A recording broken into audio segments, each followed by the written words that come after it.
I went from podcasting to feeling more alive than ever. Increased strength and speed, the ability to use echolocation, and an overpowering urge to consume harmless phosphorescence.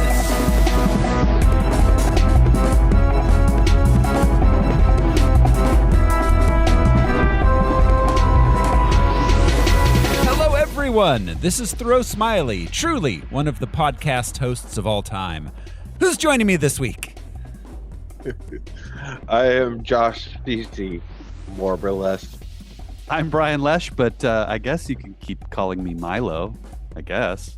Yeah.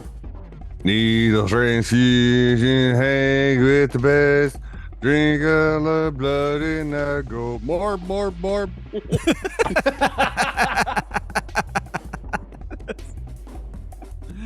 This is Harmless Phosphorescence. Yes. It's the podcast where we watch every theatrically released full-length live-action superhero movie ever made. We gather some research into the production and source material and tell you all about it. This show is brought to you by patrons. Patrons like executive producers Michael Beckwith and Atticus Burkett. You want to be a patron too? Just go to patreon.com/harmlessentertainment. We got a lot of bonus content there. We've got Star Wars shows and holiday shows. We're going to be doing our monthly movie. Every month we do a non-superhero movie. This month we're doing BMX Bandits from 1983. And this week, though... No, what did we do last month? Last month we did Bram Stoker's Dracula. So we're right back vamping it up again, kinda. Right, more Draculas. Morb Stoker's Dracula. Morb Stokers. I thought you were just going to say Morb Draculas.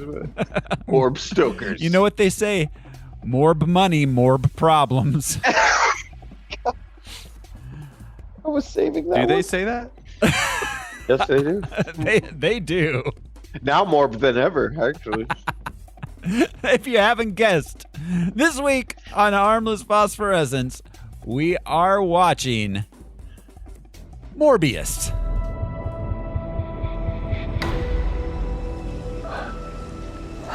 You need a doctor? I am a doctor. I should have died years ago. People all over the world have my disease. I'm here To find a cure, we have to push the boundaries, take the risks. If you're gonna run, do it now.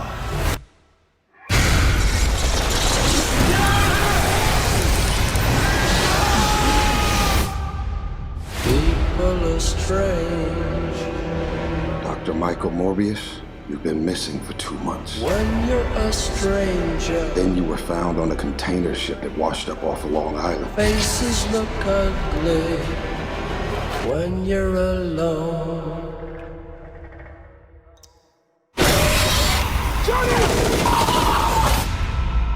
What did you do to yourself, Doctor?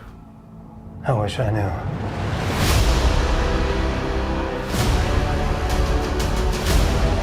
I went from dying to being more alive than ever. It worked. Not exactly. I have increased strength and speed and some form of bat radar. What else can I do?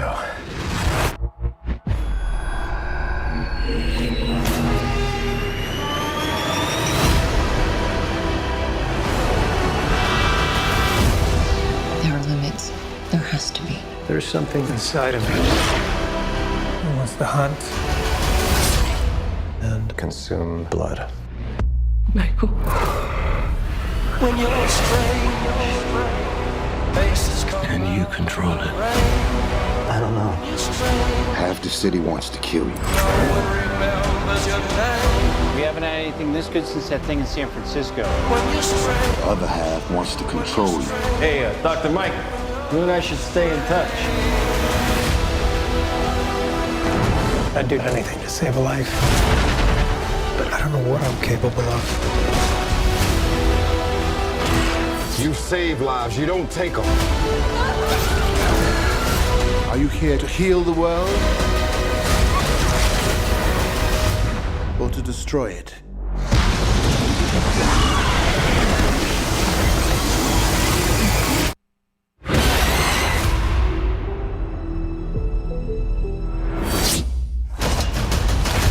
the hell are you, Matt? I am Venom. I'm just kidding. It's Dr. Michael Morbius at your service. So Morbius.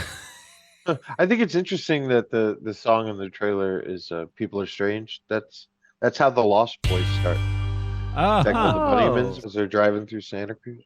That's interesting. Did you guys notice what was missing from that trailer? Milo.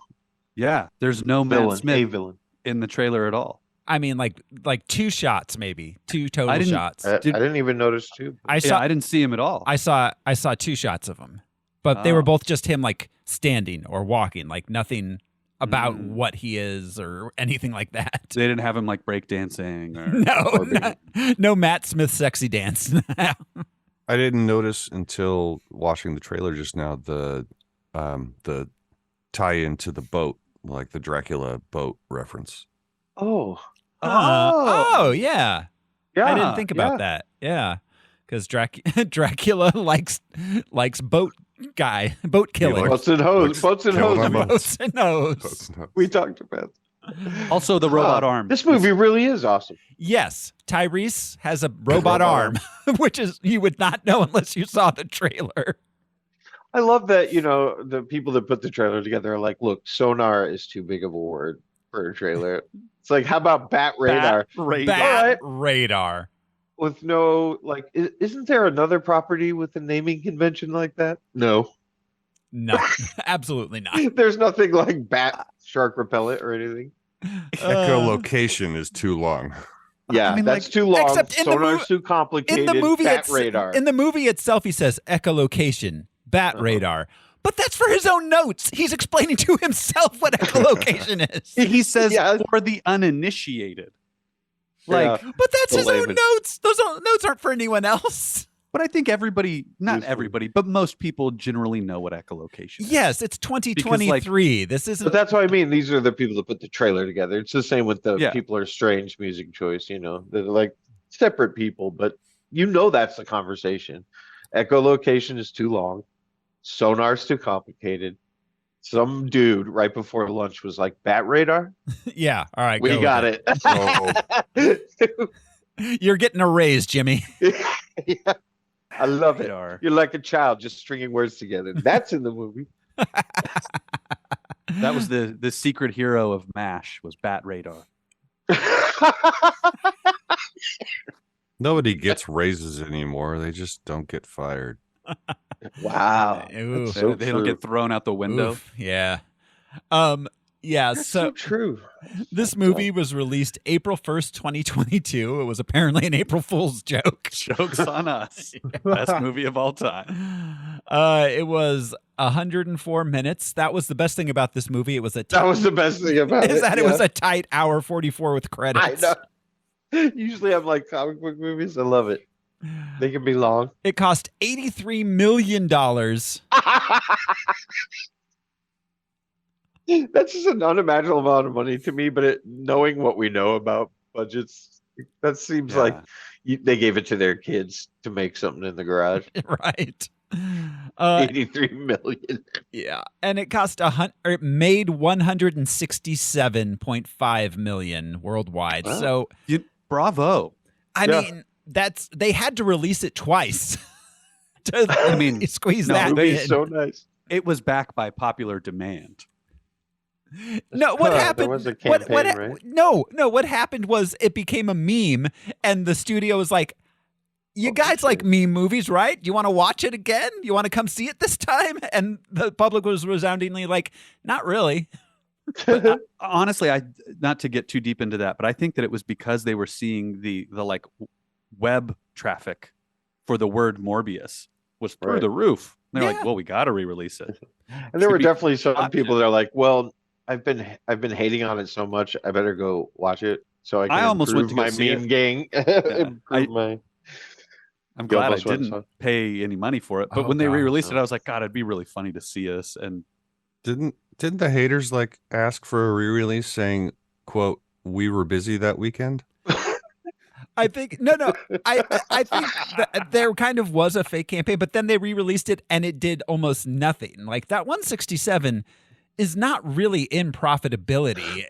Like, well, and it's worldwide. Yeah, and they marketed the hell out of this movie, so that marketing budget's not part of that film budget, right? Like none. Well, $80 million doesn't include them making billboards everywhere in the world. That's probably like a Dr. separate Morbius. area for Sony. You know what I mean? Like, yeah. So I mean, that 167 is not good for a superhero movie made in conjunction with Marvel.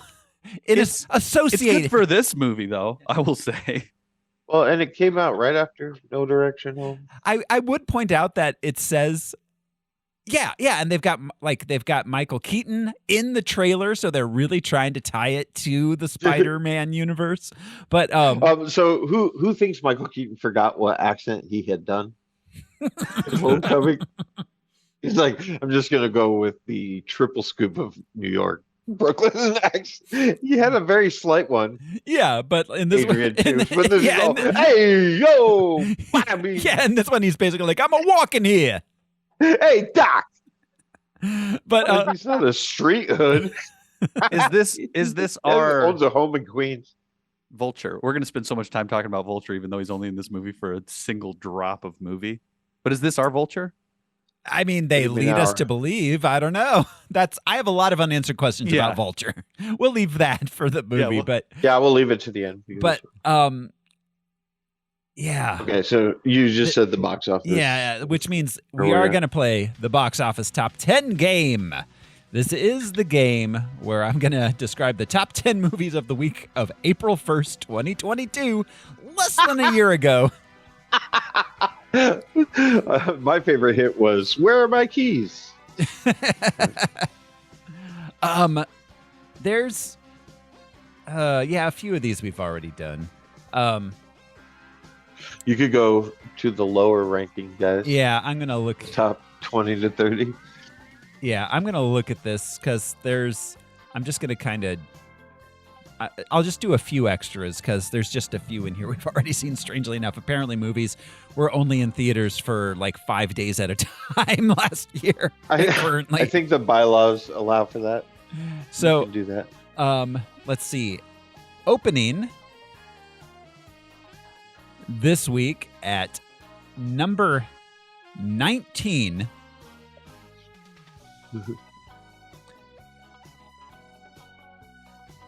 Wow. Okay. 5-time Olympic medalist and native Hawaiian. Oh God. Duke Pao Kahanamoku shattered records and brought surfing to the world while overcoming a lifetime of personal challenges. I'm gonna guess Duke, but that's probably not it. That's not it. But the Waterman. Waterman. Yeah, it's called Waterman. That's what he's known as. Okay. He's like a hero. That question was like custom made. Yeah, that was a Brian question. At number 17, in an isolated mountain village in 19th century Macedonia, a young girl is kidnapped. Did you say Macedonia? Like designed by Apple? I said Macedonia. The Apple Macedonia. Yeah, delicious it's a tablet. Macedonian nuts. It's a tablet. Get it? All right. A young girl is kidnapped and then transformed into a witch by an ancient spirit. Smurfs 3. It's called You Won't Be Alone. Alone? You Won't Be Alone. No, but Alone? I think that's a movie. Alone? No, it's called You Won't Be Alone. Oh, that's the name of the movie. Yeah. I thought that was the tag. No. The movie's called You Won't Be Alone. All right, well, that's nice. Opening at number 16 this week, it's the true story of a Texas-born Tejano singer who rose from cult status to performing at the Astrodome. Ooh. It's a re-release. Selena? It is Selena, yeah, starring J-Lo. Really? That got a re-release? Yeah. It's a very popular movie. That's true. I love that movie. I do too, but I watched it I guess I watched it around that time. So maybe I watched it. Talking because shit they were about releasing it. Selena is as dangerous as talking shit about Morrissey. Oh yeah, south of the yeah. border, man, It's you will certain get companies. stabbed. Fuck yeah. There's no reason to talk shit about Selena. Yep. Morrissey, Moz, on the however- other hand, Yeah. there Yeah, are Morrissey, lots on the of other hand, opinions. there are reasons for Oh, sure. he's insufferable.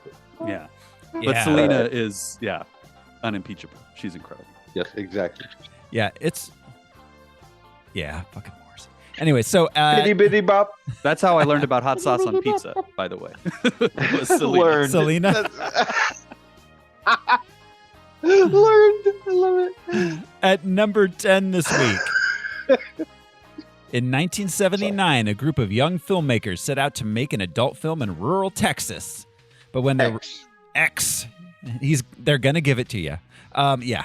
Starring They're gonna give it to Debbie, I'm guessing. Jenna Ortega and Mia Goth. I mean, it's a terrible movie, but it's hot in the like 80s, teen horror movie. that hot. and what was the prequel called that they filmed like simultaneously? Pearl. Oh, Pearl. That was pretty good. That was very Yeah. stylized. Like, you could tell the director was like, "Oh, people liked my first one more than I thought they would." Are those worth checking out, Josh? You're my horror go-to. I think so. They're not great movies, but they're fun horror movies. They're real fun movies. Yeah, and the first one, the premise works. Instead of just having the teens be so lust-filled and depraved, like they're there to shoot a movie. So they're actors doing. Do you know what I mean? It's an interesting dynamic. They actually tried to put effort into it instead of like, let's smoke a joint and fuck each other until the axe murderer shows up. and what's her face like basically is young Shelley Duvall. I agree. Oh, Almost wow. even looks. The prequel to X should have been called W. It should have been. It's a crime. It's like, why wasn't Meatloaf in The Leftovers? That was a mistake. At number 9 I this digress. At number 9 this week, a middle-aged Chinese immigrant is swept up into an insane adventure in which she alone can save existence. Everything, Everywhere, All at Once. Absolutely. Definitely the best movie of that year. Oh, fuck yeah. So good. Such a good movie. I love that movie. I've never cried at Two Rocks till this movie. It might be my favorite multiverse movie of all time. Oh, by far. It's definitely the most interesting approach In to that category? Absolutely. multiple dimensions. Yeah. At number 8, we have Dog. At number 7, we have Spider-Man No Way Home. At number 6, a high schooler gains control of an extremely powerful cursed spirit and gets enrolled in Tokyo Prefectural Jiu-Jitsu High School by jiu-jitsu sorcerers to help him Go Badgers. Go Badgers. to help him control his power. It is anime, yes. It's the Note. What's it called? Note?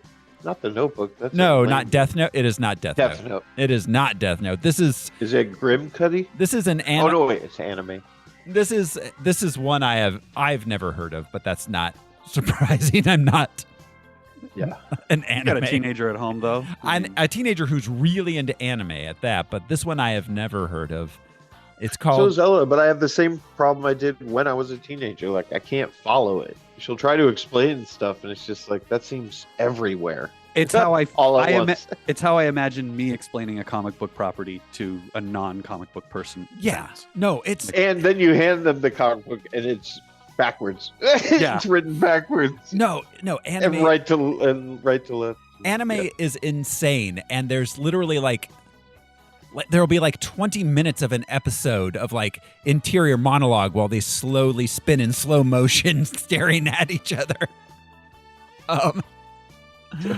So David S. Goyer writes them all. Yeah. It's called Jujutsu Kaisen. Huh. Yeah. Okay. Electoral High School. At number 5 is Uncharted. At number 4, So that's two Spider-Man movies, or two, what's his face? Hollands. yeah, Tom two Holland's. Hollands in. At last week we had two Hollands well, it wasn't last week, but it was last week that we did the episode, but a few weeks ago when we did Oh, Doctor Strange and No Way Home. No. We haven't done Doctor Strange yet. Oh God. Or not Strange 2. What was the one we did last week? It was Batman. The Batman, Uncharted, and Spider-Man were also both. So he's had multiple weeks of having 2 movies in the top 10. Everybody loves Holland. It's true. Yeah, it is. The wooden shoes. It's yeah, that's what it is. Yeah, it's funny that thousands of frat boys go every year. It's funny that Holland is known for 2 lips when Tom Holland has almost no lips whatsoever. No lips. At number 4 this week, 2 legendary revolutionaries journey away from home and then start fighting for their country in the 1920s. Fidel and Che, the buddy movie. Is this a re-release? No, it is not. It's actually been blowing up recently. Diaries. It's actually been blowing up pretty recently on streaming. It is a Indian film. Oh, RRR. RRR, yes. Rinse, repeat, rinse again. rinse, repeat, relax. Rinse, ride, rinse, repeat. That was Scooby doing it. It's reuse, recycle, Rihanna. Reduce, reuse, and recycle. Rihanna.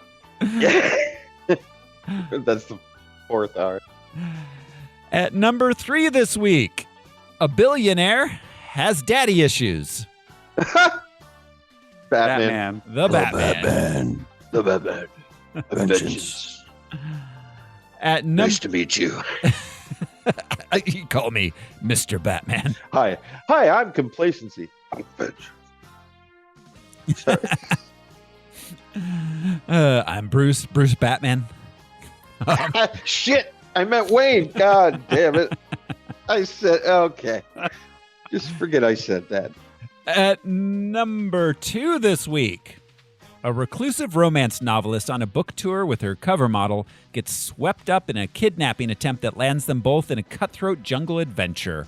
Wow, I had no idea how much this movie had in common with Romancing the Stone. I think it was loosely because it's The Rock, right? No, it is not. No, this was Channing Tatum. Oh, the Tatum and Bullock and Pitt. Wasn't and Pitt? Harvey Bullock.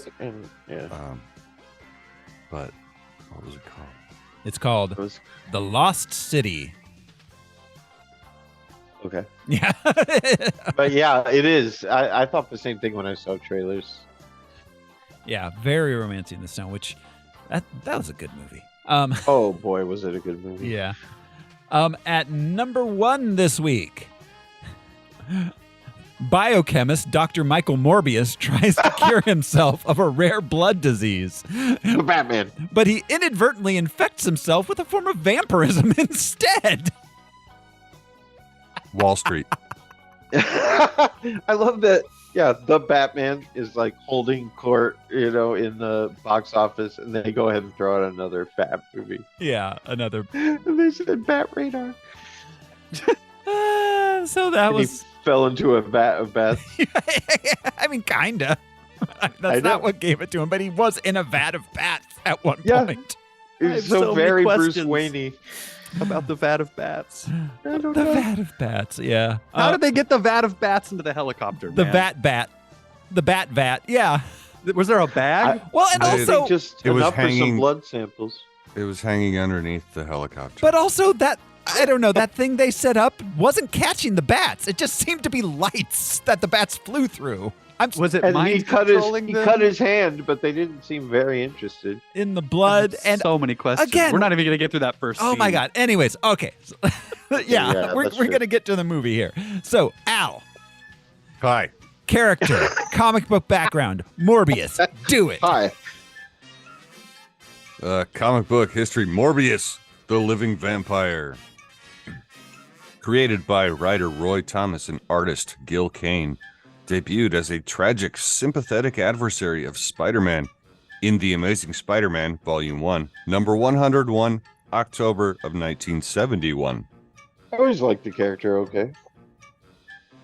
Michael Morbius, medical doctor and PhD, is a famous biochemist who contracts a rare blood disease which he then tries to cure using a combination of experimental chemicals, electroshock therapy, and genetic samples of vampire bats. The experiment mutates him into a pseudo-vampire, or living vampire, demonstrating abilities and traits resembling, but not identical to, those of true supernatural undead vampires. Do you think that real vampires are like, man, you're just a vampire poser? Yeah, exactly. They're not invited to the vampire raves where the blood sprinklers killed it. Yeah, how different is he from Blade? Yeah. Blade is a daywalker. Blade is half. He's a daywalking vampire. This guy is a living vampire, pseudo vampire. Who's also walking during the day. Yeah, but they call him the living. Blade. Yeah, Blade is half. Blade is half vampire, whereas Morbius is only vampire by marriage. What if Blade and Morbius had a baby? Glorious. Morbius. More Bladius. More Bladius. Oh, wait, I do want to say something about what Al is talking about. It's pretty ahead of their time to include genetics and DNA manipulation into like his origin story. Yeah, 1971. Yeah, for sure. Yeah. Yeah. And that was the thing. Blade is half vampire by supernatural means. Whereas I was like, sex? It's magical. It is magical. Whereas Morbius is a completely scientifically created vampire-esque creature. Right. Vampire-esque creature. This is vampire-esque. Morbius has superhuman strength, speed, and durability, enhanced senses, and the powers of flight and hypnotism. Which always go hand in hand. Flying and hypnotizing. Yeah, like but birds are always hypnotizing me. That doesn't happen to you. I thought that was he's the hype man for birds. Morbius is a genius level intellect. I was gonna. However, we didn't hear anything. What? Okay, I guess my mic is not picking up whistles at the moment. Did you check the whistle settings? The old whistle test? All right. But he was a genius level intellect before his pseudo-vampiric transformation. Yeah. After Morbius... He was a doctor. Yeah, he was a doctor. He went to school for it. To become a genius. But then he went to Vampire Academy. Yeah, I guess that's a show. Why would you have to go to an academy if you live forever? Wouldn't you just eventually pick everything up? Yeah, I mean, but also there's non-vampires that go there apparently that are like half. I think that's the. You know, it's I think like that's Sarah Lawrence was traditionally female. I think that's the conceit of the show. Like the non-vampires are like, oh, you're not a vampire. It's like, well, then why are you going to Vampire Academy? It's like, why am I putting up with all this high school bullshit? I got a voucher. Well, as long as we got a voucher. After Morbius' first appearances in Spider-Man, he went on to star in Vampire Tales, a horror magazine by Marvel's sister company, Curtis Magazines. It was almost as good as DuckTales. Their sister, Curtis. Then concurrently had his own feature in Marvel's bi-monthly Adventure into Fear. Oh yeah, I remember those. Both lasting until 1975. Following sporadic appearances over the next 16 years, Morbius was part of the Rise of the Midnight Suns crossover in 1992, which included 2 Ghost Riders and Blade, among others. Man-Thing, eventually, Man-Thing. And the Night Stalkers, of which Blade was a part of that team. Then he received his own title, Morbius the Living Vampire, which ran for 32 issues until April of 1995, in which he was portrayed less as a villain and more as an anti-hero vigilante. 32 issues of the Chevy Chase Show. Morbi has continued to appear sporadically in the Marvel Universe as an uneasy ally or outright villain since. In 2013, Volume 2 of Morbius, The Living Vampire, came out, but was canceled after 9 issues due to mixed reviews and low sales. In 2019, after Morbius appeared in the Absolute Carnage crossover event, a new series, simply titled Morbius, started, but it died of COVID. It's like a sitcom they've retooled. Morbius. It's like, yeah, that's so much better than the Michael Morbius show. See, it should have been Morbi. Morbi. Yeah, well, no, first there was the Michael Morbius show, and then Morbius, where he ran an inn in Vermont. The first was Morbius the Living Vampire. It was kind of dark, but eventually he's Morbius. Were these all based on Herman Melville's Morby Dick? You want to stay away from a Morbi Dick, ladies and gentlemen. So my first memory of Morbius was from the Spider-Man animated series from the mid-90s, in which Morbius drains people of blood plasma through his hands, leaving his victims with welts covering their bodies. That's so much worse than just biting them. Fuck. Like, we all remember where we were when Morbius. My first memory. Mine was in the cradle. He would eventually team up with Spider-Man, Blade, and Black Cat to defeat the Vampire Queen, then leave New York with Blade and Black Cat to fight vampires around the world. World tour. Yeah. Green Day opened for them. We also have Martine Bancroft and Emil Nikos, both created by Roy Thomas and Gil Kane. Both first appeared in The Amazing Spider-Man number 102, the issue following Morbius's first appearance, and that was in November of 1971. Martine Bancroft was an assistant to Michael Morbius in the experiments to cure his blood disease. She is ultimately turned into a similar pseudo-creature of the night. Emil Nikos was the best friend of Morbius, having grown up with him. They went to university together, both majoring in biochemistry. They won the Nobel Prize together for their efforts to cure Michael's blood disease, but when the experiment ultimately failed, Emil was the first victim of Morbius's bloodlust. So, did they kind of take Emil Nikos and turn him into two characters? Sounds like it. Yeah. Because it was Emil Nicholas and Milo. Yeah, it seems like they... Because I didn't notice the Emil Milo connection until Milo. The similarity between those names until just the now. Emilio, if you will. And finally, sort of, we have Simon Stroud, created by Doug Mensch and George Tuska, first appearing in Creatures on the Loose, number 30, April of 1974. A mercenary trained by the CIA, Stroud has worked alongside Spider-Man and Black Widow, going after the Man-Wolf, the Man-Wolf being John Jameson, young Jameson, and Morbius the Living Vampire. Does he have a metal arm? I didn't see reference to a metal arm, but the Wikipedia blurb about him was very short.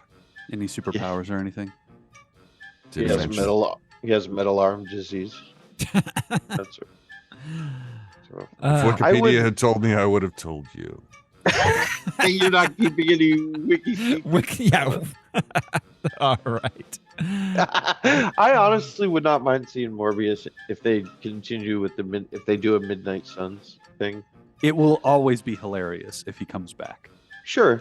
I mean, think of the original character. He always had this like red collar and this open V, weird like low cut. a deep the V. Low cut V neck, yeah.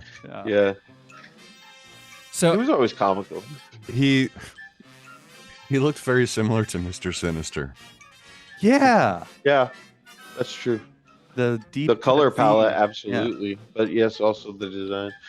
You know, I wonder if Vampires and Monsters came back in '71 as a reflection of Vietnam and Watergate. It was a tumultuous time for all of us, including vampires, including Draculas. Is this just an allegory for Nixon and Watergate?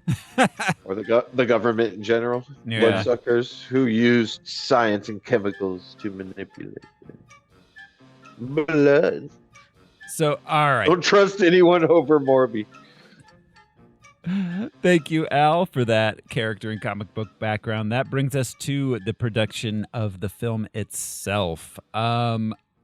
So, the first time Morbius was set to be brought to the big screen was in Blade in 1998. Stephen Norrington, the director of Blade, cameoed himself in the film as Dr. Michael Morbius. That was really? cut. Yes, he played Michael Morbius himself. But he cut those scenes out, so he did not appear in the film as released. Release the Morbius cut, man. Yeah. Release the Morbius. Yeah, it would have been cool because a lot of us would have gotten it. Yeah. In 2000, Artisan Entertainment announced a deal in which they were going to make several Marvel movies. One of those was Morbius, the living vampire. That never came about. It simply never happened. In 2017, Sony announced a shared universe, including Venom, Morbius, and various other Sony-owned properties. Yeah. Well, it's a fairly easy formula, you would think. Vampire, essentially. Vampire movie. But no. Yeah, vampire anti-hero kind of writes itself. I mean, isn't Dracula? Didn't we just, talk about that? Vampire. Is he the bad guy? Or, or did those priests just fuck him over? Really horny. Can't blame him, though. No. He just wants to have a good time. That's I just want to party with you dudes. He's just looking to get a little bit crazy. In 2017, a script by Matt Sazama and Burke Sharpless, which I swear is a fake name. Burke Sharpless. They are a writing team. They produced the Morbius script after, this is, quote, a secret development process. I have to assume it had to do with taking the blood of bats and injecting it into themselves. Cocaine was definitely involved. Yeah. Yes. Mix more cocaine in there. Matt Sazama and Burke Sharpless also wrote the 2014 Dracula Untold movie, The Last Witch Hunter, Gods of Egypt, the 2017 Power Rangers movie, which we covered. They're currently they are writers on the upcoming Madam Web movie, which should be out this year. No. Yeah, it's shooting. Mm-hmm. Wow. Yep. I guess Black Cat's going to be in that, so that's something to look forward to. Introduce a few Sony characters. Mm-hmm. We're going to get another multiverse, basically. Yeah. Well, I mean, the Vulture looked us straight in the face. It was like I'm putting a team together, Stared down the lens. Yeah. Like he was a 6-year-old extra.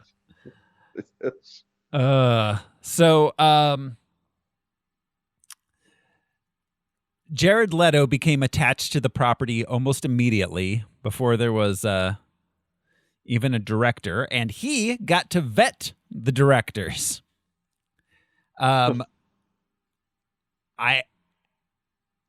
it was said at that time that Leto would bring the same intensity to the film that he brought to playing the Joker.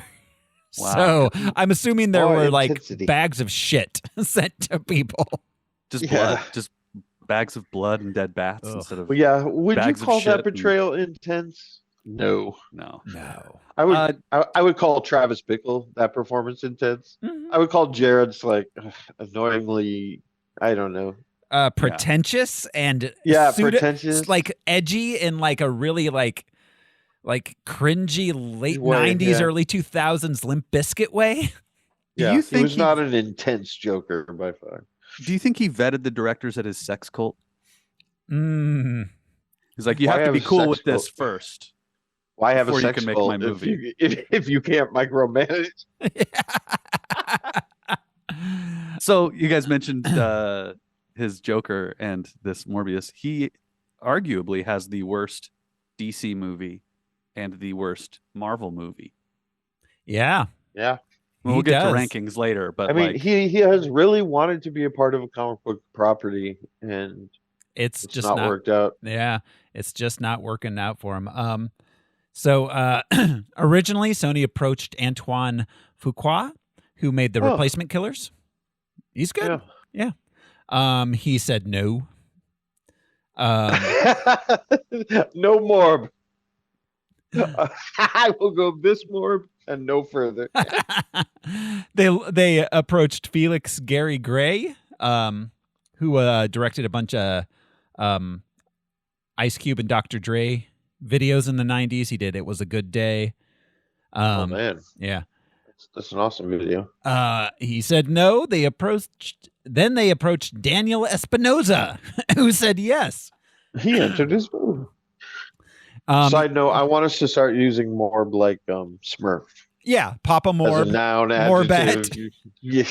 So no, as in Morb director Daniel Espinosa. Yeah. Like he's out of his Morbin mind. Not just any director. Daniel Espinosa. He's the morbiest Morb that ever morbed a Morb. Yes. Like that. Daniel Espinosa previously directed the 2012 Safe House with Denzel, the 2017 Life movie with Jake Gyllenhaal and Ryan Reynolds. Essentially the Venom prequel. Yeah. And that's like his big ones. Previously he did a few like Swedish films because he is a Swede. Well, and Morbius is a Swedish word, as we all know. As we know, yeah. That's why he was naturally drawn to the project. And get my Morb on. It's the word for grandma.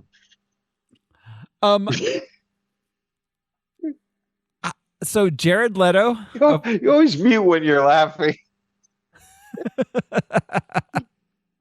Oh, I'm sorry. I don't want to hurt anybody's ears listening to me cackle like a witch. I do appreciate it. It's just like, it's been years of me saying things to these two guys. Josh has, he's been making that Morbius grandma joke for years. Oh, yeah. I know where they're Jared Leto, of course, plays Michael Morbius, Dr. Michael Morbius. That's right, Throne. Please. Don't you get it twisted again. No. We have talked about him before. Matt Smith plays Lucian. He's credited. I don't know if this is how he's credited in the film. Wikipedia says Milo Morbius. No, they weren't brothers. I mean, they grew up like brothers. They could call themselves that, but they're blood brothers. Yeah, that's true. Eskimo brothers too, I'm sure. Probably. They probably share a Swedish grandmother somewhere down the line. Sexually. Give him the old Swedish grandmother. All right, I'll try to think of what that move is while we're talking. Matt Smith is, of course, best known as the 11th Doctor on Doctor Who. No, not anymore. He's now best known as Milo Morbius. Okay, a Swedish grandma is when a chick is on top and she's serving you meatballs and putting together an IKEA show. Oh, dude. How did That's you what know? that's a my Swedish fetish. grandma. Give me a Swedish grandma, baby. Okay. Named that. He was in Matt Smith was in Bruges. Huh. Weird. He was also, of course, in Terminator Genesis as Skynet. Yeah, that's right. Huh. He's currently in House of the Dragon. He's still in Morbius too. He's playing nationwide. He's forever. It'll never leave theaters. Forever. You can't remove him. Forever in Morbius. On a personal note, that's funny. You will always be in Toxic Avenger. On a personal note, while he was currently playing Doctor Who, Jude and I went to a Comic-Con where he was signing. Jude was pretty big into Doctor Who at that time. He was like 5, 6, 7 years old, somewhere in there. He dressed as the 11th Doctor, so we went to get his Matt Smith's autograph, and Matt Smith graciously signed the autograph, and then also Jude was wearing a fez, signed the fez for him too, which was really cute. That's awesome. That's cool. Yeah, that's really cool. Awesome. The following year, we went to the same Comic-Con. It was in Chicago. I think it's WizardCon technically. Yeah.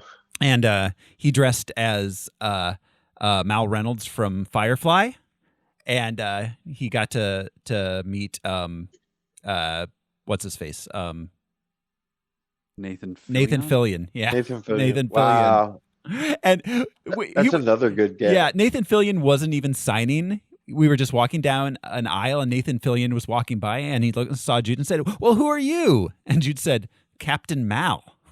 Yeah, Indiana Jones. Nathan Fillion just cracked up and said, "Yeah, you are," and kept walking. Yeah. That's great. Yeah. Anyways, so Adria Arjona as Martine Bancroft. She was in Picard, right? She was in season 2 of Picard as the Doctor in our present timeline. I'm not seeing that credit here. Maybe it's She was in Andor. She was Bix from Andor. She's Bix from Andor. That's who she is. Yeah. She was also in True Detective. Star Wars, Star Trek, they're the same thing, right? Yeah. You're not going to piss anybody off by saying that. Definitely nobody's aunt or mom. She was in season 2 of True Detective also. Let's see, she played Dorothy in a television show called Emerald City, which apparently existed. She was with the 10th Doctor in Good Omens. Oh, okay, yeah. Huh. 5 episodes. Oh, she played Anathema Device. Okay.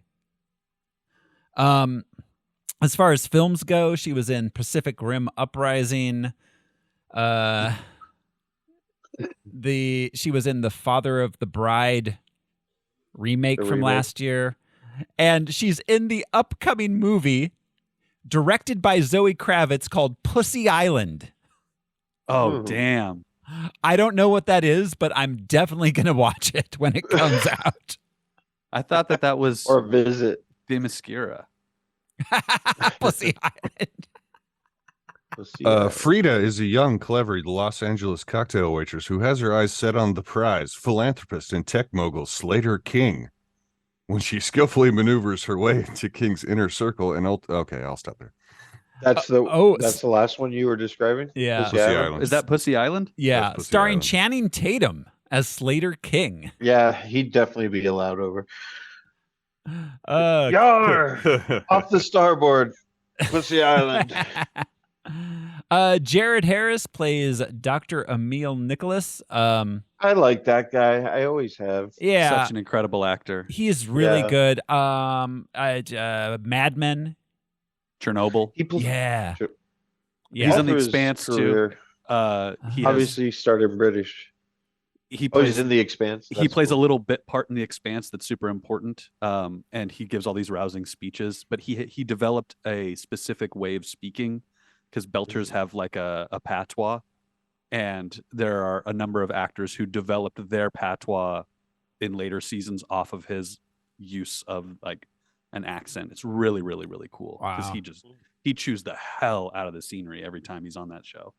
He's one of those guys that I feel like has become more prominent to like as in public knowledge later in life. He was an old British character actor. He was in Far and Away, Last of the Mohicans, Natural Born Killers. He's Moriarty, I guess, in Sherlock Holmes 2, which I haven't seen. Jeremy was telling me because we watched part of Morbius together. He was like, I loved him as Moriarty. And I was like, I have to watch it. He's Richard Harris's son, too. So his father is like one of the greatest British actors. I didn't know that, but now I can see it. Yeah, I can totally see that. He played John Lennon in this really charming little movie, The Two of Us. Yeah, I remember that. Really? I didn't realize that was story, him. Which Beatles fans already knew about, but like the last time that he and Paul hung out, like Yoko wasn't there at the apartment. It's that night where they were watching Saturday Night Live, and they had that moment between themselves where they jokingly thought about driving to 30 Rock, which was not far away from where they were, and just walking on because Lauren had made those jokes about, $4,000. Yeah. For the Beatles. It's a charming little movie. Who's Paul? Adrian Lynn? Was that his name? He was big in the 80s. It was. What's the name of this movie? The Two of Us. I remember that. The Two of Us. I'm gonna look that up and watch it. That was a neat good. Little glimpse. Yeah, it was good. The Two of Us playing Paul. It was Aidan John. Quinn. Aidan Quinn, yeah. Aidan Quinn, that's it, yeah. Aidan Quinn and Jared Harris playing Paul and John? Wow. No. Wow. Yeah. Ian Hart also played John, it looks like. I guess in a flashback? Yeah, maybe when they were younger. Yeah. So,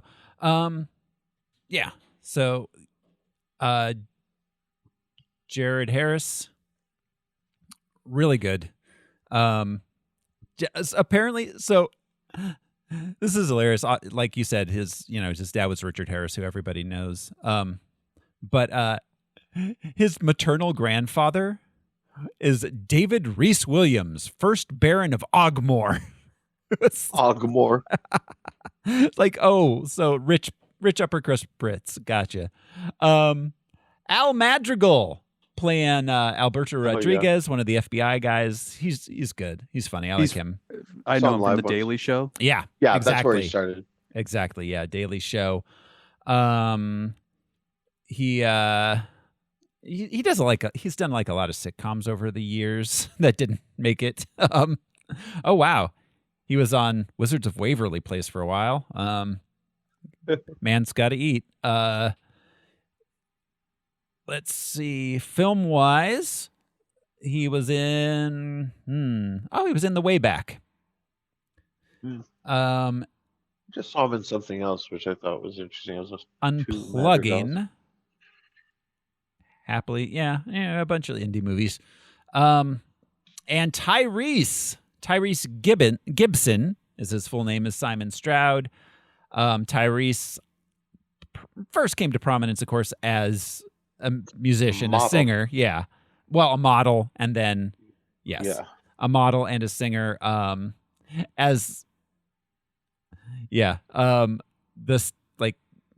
The sexiest R&B dude around in the late 90s and early 2000s. Yeah, he was legit. Yeah. His acting career has been mostly Fast and Furious and Transformers. He's done a bunch of both of those.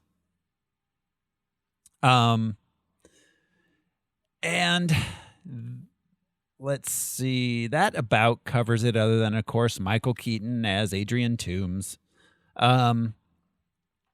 That's about it for the film. Obviously, it had a less than stellar critical response.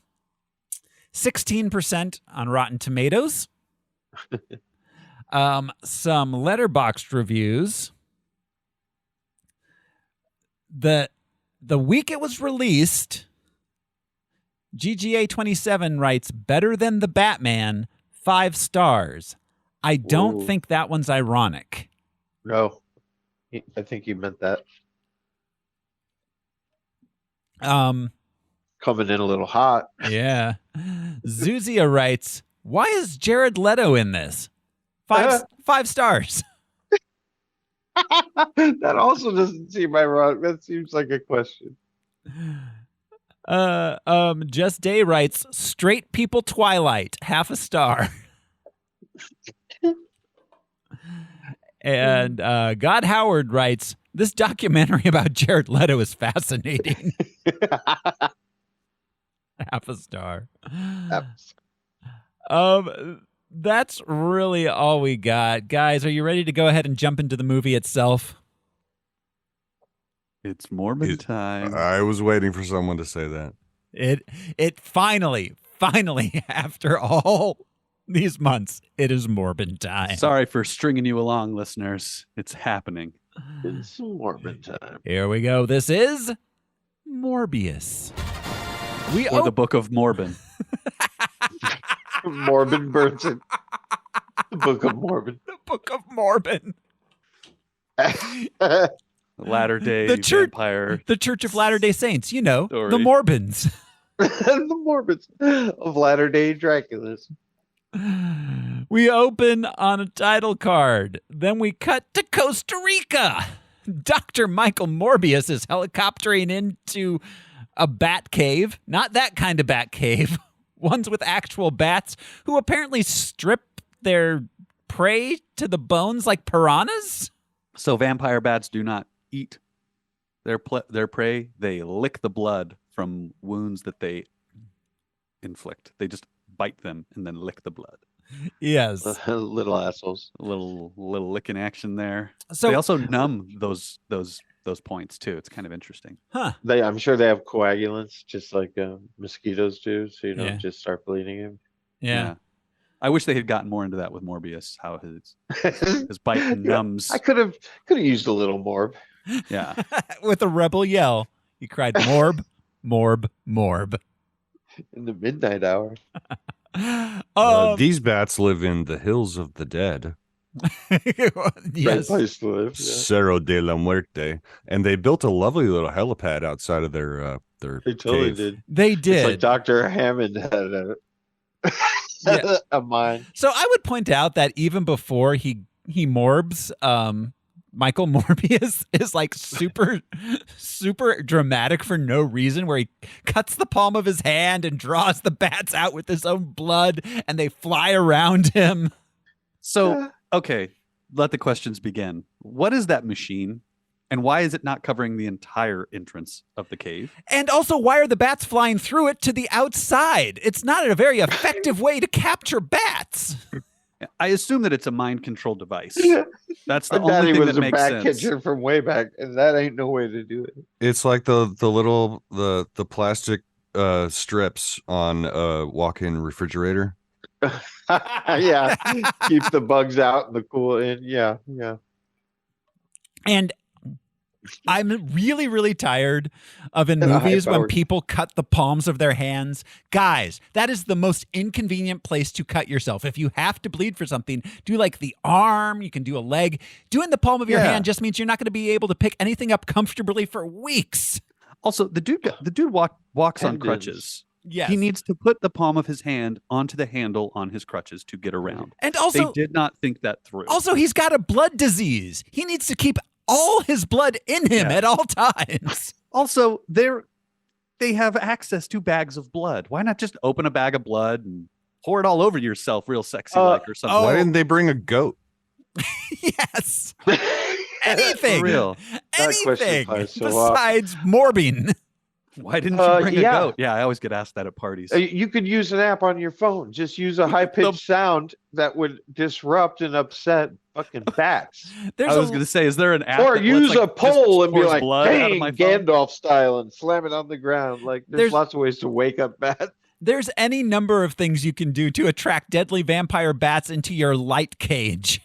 I would have much rather had what kind of bats they are. If you wake them up, they will flutter around and disoriented. this just starts so bonkers because I would think you like nail gun a bag to the outside of the cave, startle them into the bag, and you zip it closed, and you go like, "We're taking this bag of bats home with us." Or they take a bag of blood, they put it under a heavy rock and a stick that they hit. They tie a bag of blood to a tree branch that they tied down. Well, I mean, that's how Milo catches Morbius later in the movie. 12-year-old booby trapped. So then we cut to 25 years earlier to Greece. To Greece. For some reason. For some reason. The salt air. Is Morbius a Greek name? Well, he has an American accent at 10 years old. Well, yeah, and everybody in Greece has an American accent. No, that's true. Where you been? Yeah, no. The Greek boys outside are speaking Greek. I know. I just made the connection. They quote the movie 300, but they're quoting it because they're in Greece. Yes.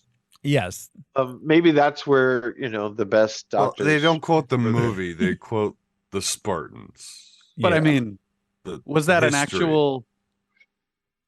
Yeah. Like we are the last Spartans. I think so. Is that a thing? I thought that was a Zack Snyder. As was documented. Well, I mean, we do know that people from around the world constantly travel to Greece for their excellent medical, cutting edge medical technology. Well, and the Greeks, traditionally their battle cry is "It's Morbin time," as we all know. See, if they had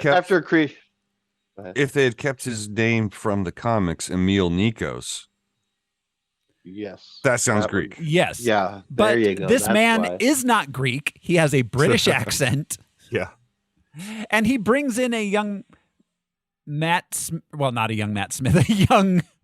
Yeah, that'd be impressive. The two kids do look like their adult counterparts. They I do. thought that they were well casted. I was like, oh, wow, sure. That's kind of neat. Absolutely. Yeah. But tasty British guys are hard to come by. Also, Right. so, With okay. the big forehead eyebrow thing. So the kid's name is Five Lucian. It is not Milo.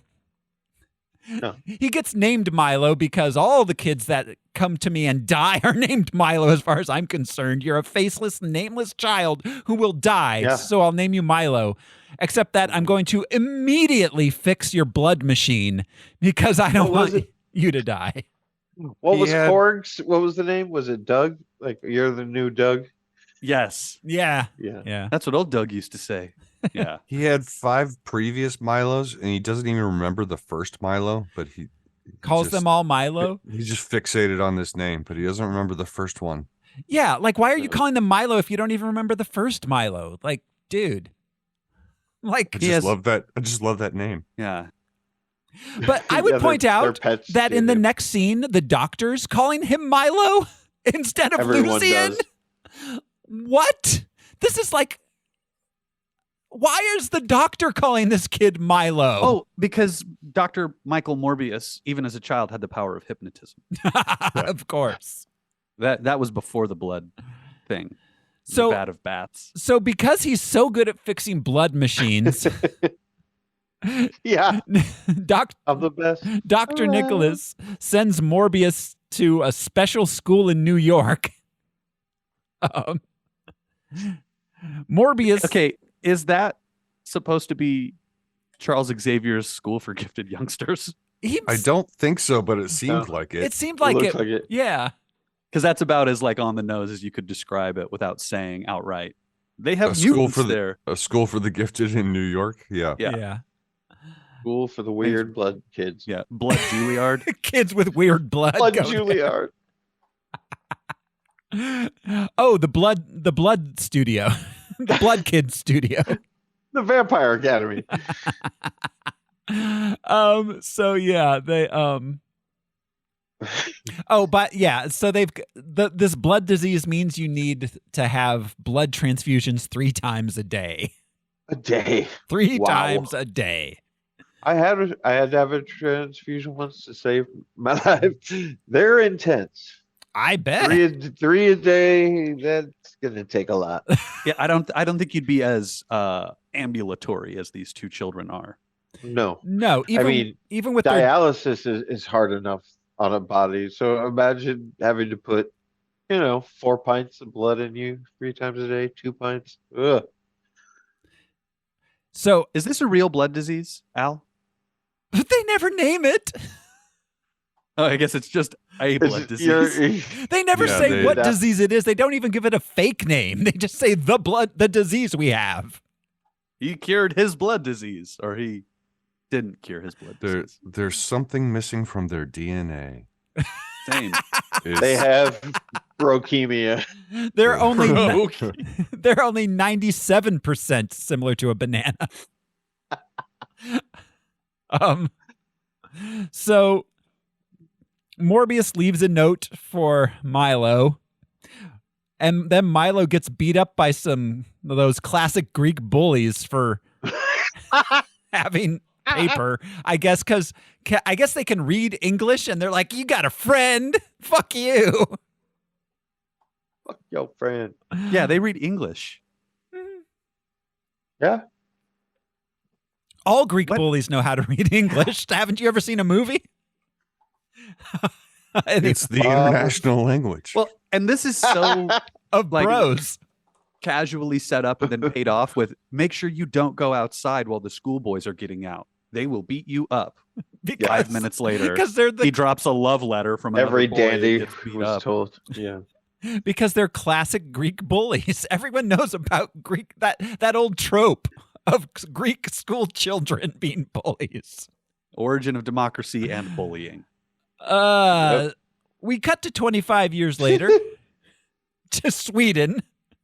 Morbius, instead of sending a letter to the Nobel Prize Committee like most people who reject the Nobel Prize, gets a tuxedo, goes to the ceremony, and declines it on stage.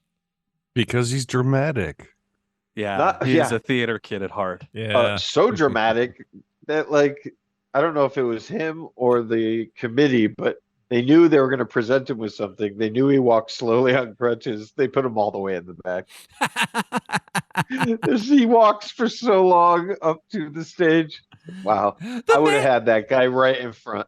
The man bought a tuxedo to refuse this. That's kind of baller, though. Yeah.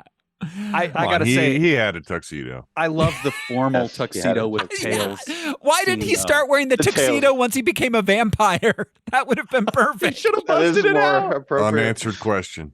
Yeah, that should have been his get up at the end. Little purple lead spec glasses. Yeah, we discover he gets the Nobel Prize for inventing artificial blood. They say it saved more lives than penicillin. Yes, which bold statement. I don't know how. Yeah, it hasn't had the same amount of time. And also, do as many people need blood transfusions as need antibiotics? And do, how many people, need a blood transfusion and can't get regular blood? I know that there are blood shortages nationwide constantly and probably worldwide, but, it would be, how many people are getting, serious wounds that need blood? It seems like its most practical application would be in the military or wartime application. You know what I mean? Battlefield transfusions where you can't be who's A negative? Well, and I can see if maybe it doesn't need to be refrigerated or something like regular blood does. It becomes more useful. It's like high C. It's like juice boxes. They're better cold. Yeah, but it doesn't have to be. Yeah, it won't go bad or anything. Oh, the blue blood was still in the cooler. Oh, that's true. It was in the cooler. It was in the right cooler next to the with all the regular blood. They chose Sunny D, which I have a lot of questions about why he has so many packages of regular blood that he refuses to do anything with later. Anyways, Gordon Ramsay's you have regular blood and artificial blood in the same walk-in. So we cut to his the artificial blood was the unintended byproduct of a failed experiment, of his failed experiment to cure himself. Yes. Like penicillin itself. Yeah. By accident. So, so much. We then cut to him at, I don't know if this is a hospital or a research facility. It seems to be both simultaneously and also neither. It was called the Horizon Lab. Okay. And it's on the water, right? It has to do its business in international water. No, not the boat. His hospital. Oh, Oh, his hospital. Right, right. I think that it is a specialized lab. So he does have patients that he treats there under the... Is he the CEO of Horizon? I don't know, but this is where he keeps his little girls and bats. Yeah. Yeah, I don't understand. That's what little morbs are made of. His office and laboratory is very, like, if I walked in there, I'd be like, this dude is up to no good. But also later on, it's like full of other doctors and people, except for when it's not, and it's a single nurse in a badly lit hallway. I swear, science rooms are the least talked about, most confusing aspect of most movies. Yeah, absolutely. And I would also point out that his bat room is directly next door to where the little girl in the coma is. Nothing separates it but a curtain. But then also later on, like he's with there's a hallway right outside and a long hallway. A long hallway, which then isn't long when it's daytime. But anyways. Yeah. He puts it's a haunted hallway. Yeah, it gets longer at night. Haunted? Is that who runs it? Ghosts run Horizon Labs? It's like when we see scientists who are working with like unstable radiation or something, and their lab is the top of penthouse of a giant building. Yeah. It's like, where is this and why? Yes. So he puts a little girl into a coma. Then, like you do. Then his colleague, love interest, and only female character with lines, Martine Bancroft. Yeah, this definitely does not pass the Bechdel Not test. Even close. Like I will say, vampires talking. It passes the Dracula test. There was a moment in the trailer that I'm glad didn't make it into the movie where the little girl winks at him as she cries before he puts her into a coma. She's all right on. Which, okay, I think that there are large elements of the plot that were obviously dropped. Oh, there's a solid hour of this film that they cut. Which, thank God, they cut it. But I think Jared Harris probably would have become a worse vampire at some point. I think that was a thing because it makes sense to cast him because, damn, he would make a great bad guy vampire. But also, I think that in this movie, I think that he cures the blood disease in the original script. Huh. Because why would that little girl be crying and winking at him at the same time? Because it's Jared Leto, and he's like, I'm going to put you in a coma now. She's like, I'll see you in hell. Yeah. That makes sense. Which, honestly, I think it's better that he didn't cure the disease. That would have just been even more self-congratulatory than this movie already was. Yeah. So, Martine discovers that for apparently the first time, this woman that works in this lab with him for the first time apparently discovers he has a whole bunch of bats.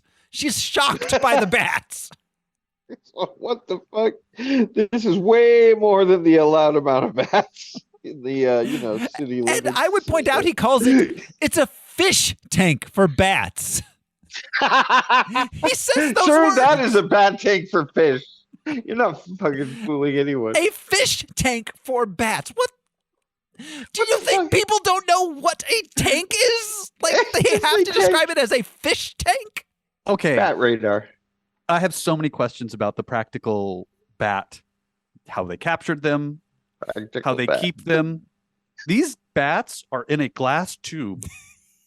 I'm sure there's some wind or something through it because they're kind of moving around like there's wind. You mean the visible wind? The smoky visible wind? Yes, which we'll get there. Yeah, Holy there shit. is so much.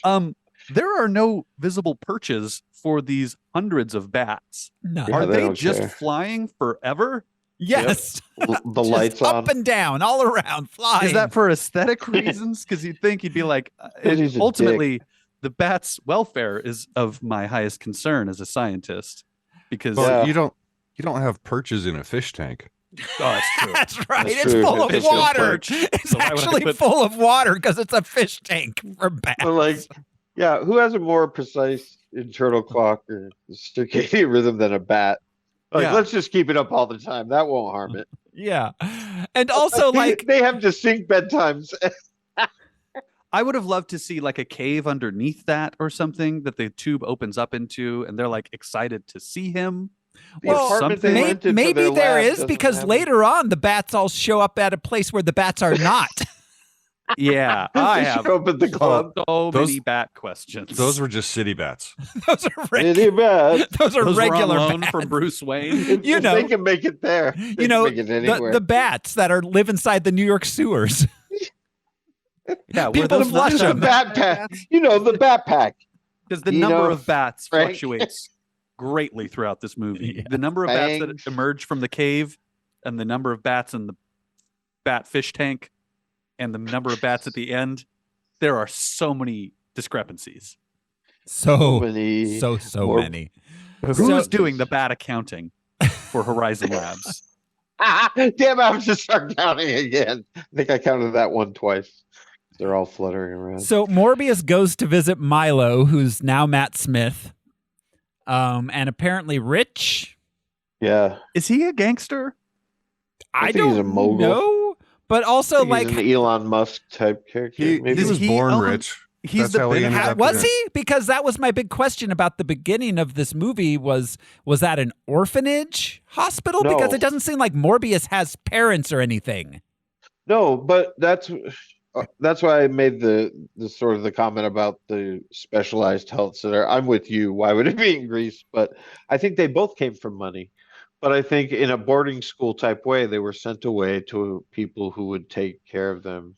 Were the parents just not up for the burden of having children with the blood disease? Because nobody says anything about like their parents. They're not like, my parents, I'm here. Like they just simply do not address it. So we can, How did he get his medical degree? They also didn't address that. You know what I mean? Like if he didn't come from money, then that means that part of his story is he scrambled from nothing to be an MD, PhD.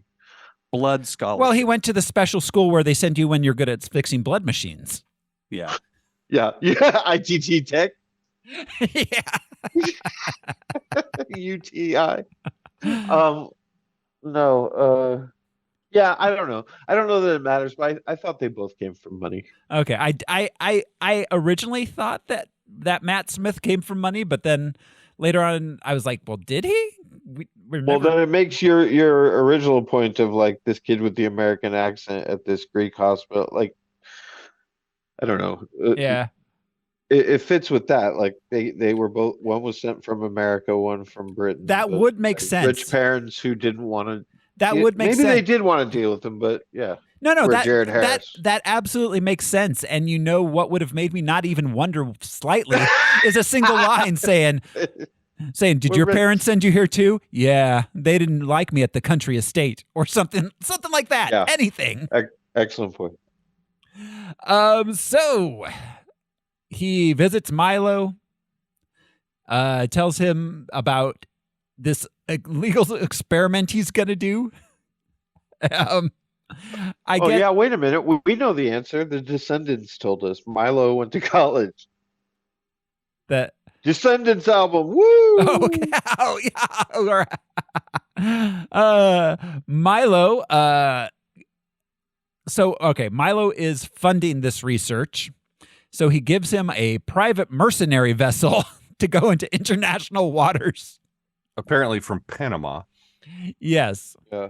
So it's like a bat fish tank. What is a mercenary vessel? Couldn't they just be on like a speedboat? Why do they need all that space? Why did they need mercenaries?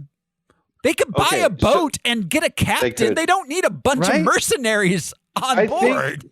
So Milo, whoever asked about the mob, I think Milo does know shady characters. I also know to, like probably get a vessel that big, you have to talk to pirates. They have to be in international waters to conduct their experiments on people. Milo says he won the goons in a card game against a Russian mobster. Yes. Yeah, there you go. But it's just why, I guess, is the the real question about everything. Well, then you're asking why does any villain have goons and how it is a ridiculous concept. The real answer as to why this had to be in international waters with a bunch of goons is so that Morbius could kill a bunch of people and we wouldn't feel like it was too evil. Yeah, because he would have just killed Martine if it had been the two of them, I guess. Yes.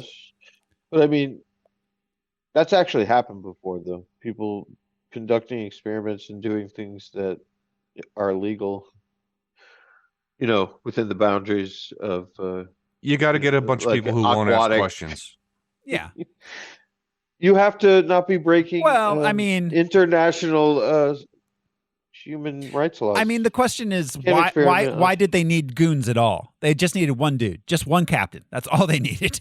Yeah, they just need the crew to run the ship. Which also, well, what if they get taken over by other pirates? Okay, fair. That's true. Pirates Maybe are a thing. Blood really science is lucrative. Illegal blood just science. Taking over the ship. You know what I mean? They can't charter a ship. They're doing shady stuff.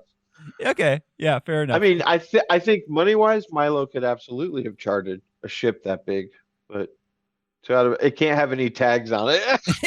It's just like a car. They have to file the serial They have to number. pop up the VIN. Yeah. Yeah. All right. All right. So on the boat, Martine, who previously thought this was a terrible idea and was against the research in general, suddenly is just helping him. So it's like, you did it. Well, that mouse survived. Yeah, if the mouse came back. Did these mice that he's injecting have the blood disease? He saved that mouse that he killed first. Yeah. And I will say, does that mouse have Morbius powers? Yeah, is the mouse now a vampire mouse? It didn't seem like it. And one thing I do know is you don't have to be in international waters to experiment on mice. That you can do at home. Yeah. So she puts some bat juice in his spine, and it makes him morb. So it's like a reverse spinal tap, I guess. Yeah. You're morbing out. Yeah, this was a terrible. Oh, I hate these kinds of scenes in movies. It's like stick me with the big needle. Okay, here we go. Let's get it framed in this shot here and right in my spine. Take our time. It makes Morbius become a vampire, a living vampire, if you will. And also, he goes from being super, super skinny to really jacked. Apparently, it builds muscle mass. Particularly in his pectoral muscles. Yes. For some upper body. reason. Mostly upper body muscle He doesn't mass. have a lot of shoulder and he'd bicep mass. But I mean, if it gives pecs, you these ridiculous powers, that makes sense too. But it is a funny juxtaposition. He's like, what's his face? Meatloaf from Fight Club. Which he's got bitch tits. Calling back to Jared Leto in Fight Club. Yeah. Oh yeah, they're both. He's like Tobey Maguire in the first Spider-Man movie. Yeah, that's fair. Just Jared Leto's got a weird body, I think. That's really what Jared Leto's got a weird everything. He does. He's just very smooth. Everything is rounded. Very smooth. Well, the dude's like twinked out. He's like very, very twinked out. Dude's in his 50s, and he's canonically playing a 35-year-old here, which fine, whatever. But he looks better than I do, and I'm so-called 35. He must be drinking a lot of human blood.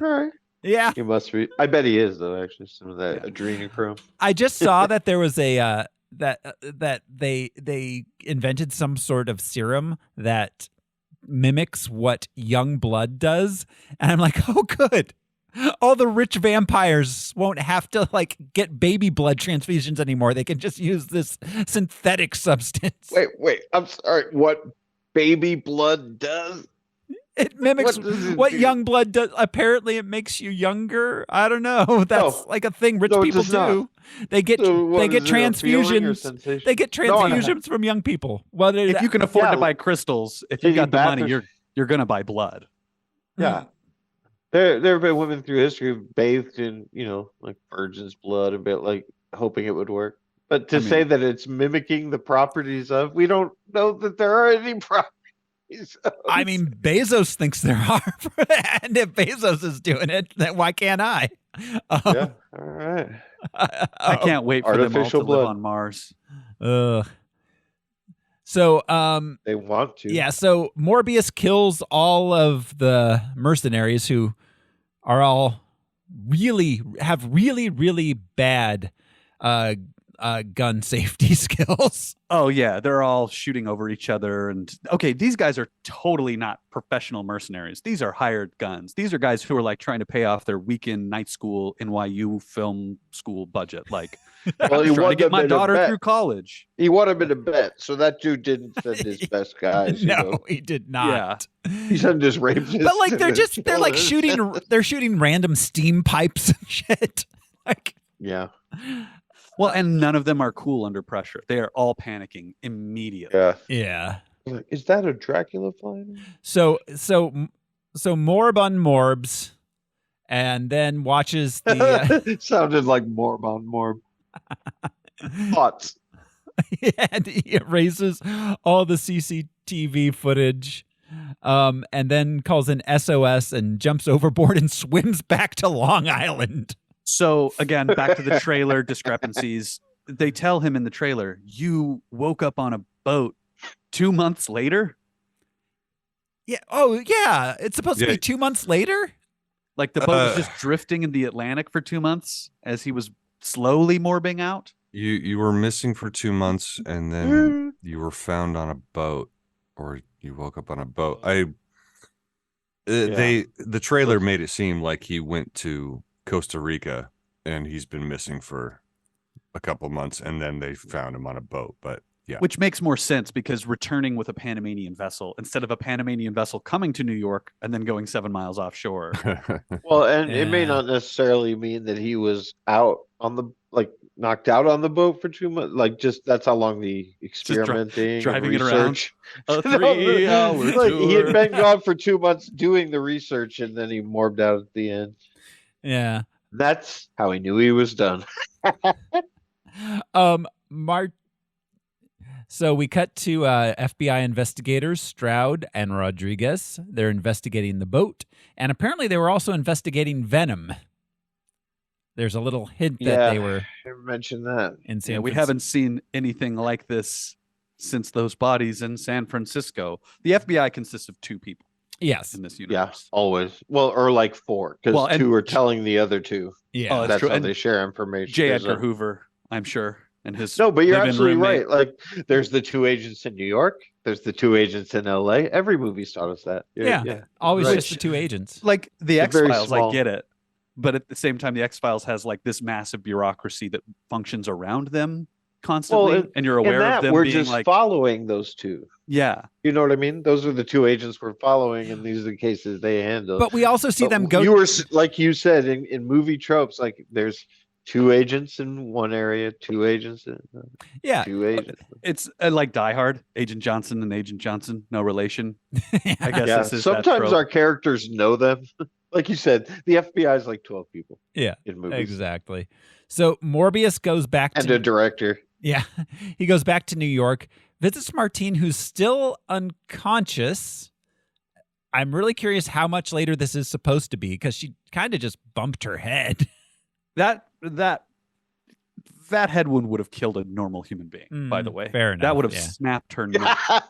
That guy threw her face at a metal frame. Bam. Like he threw her head. Yeah. And her body well, research scientists are made a little different. That's true. It may have killed a normal person.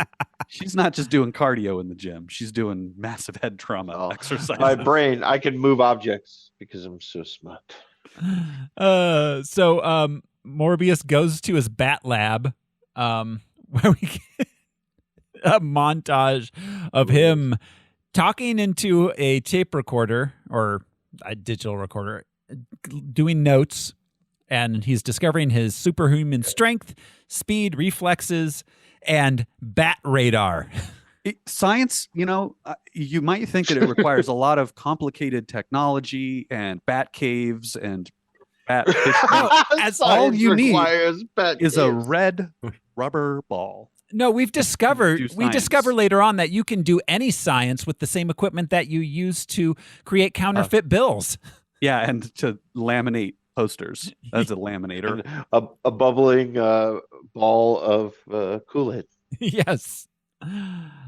So Milo visits him. He sees that he's been morbing, gives him some of the fake blood.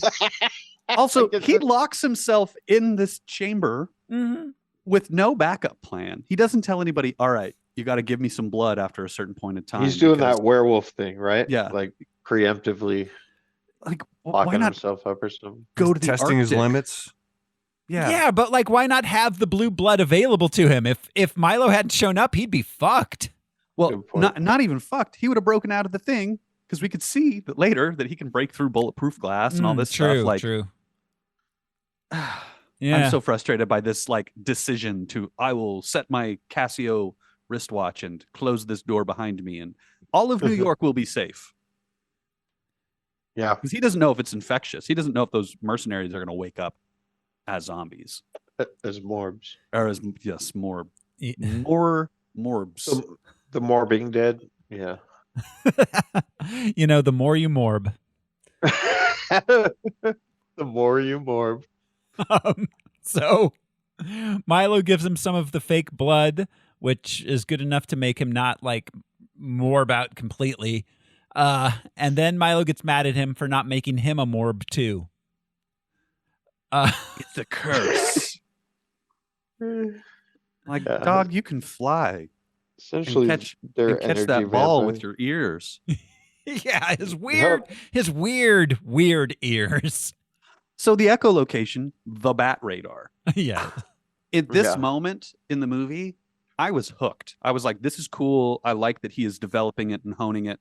It happened way too fast. But the fact that he spent some time establishing it as a power was interesting to me. I like the way he looked.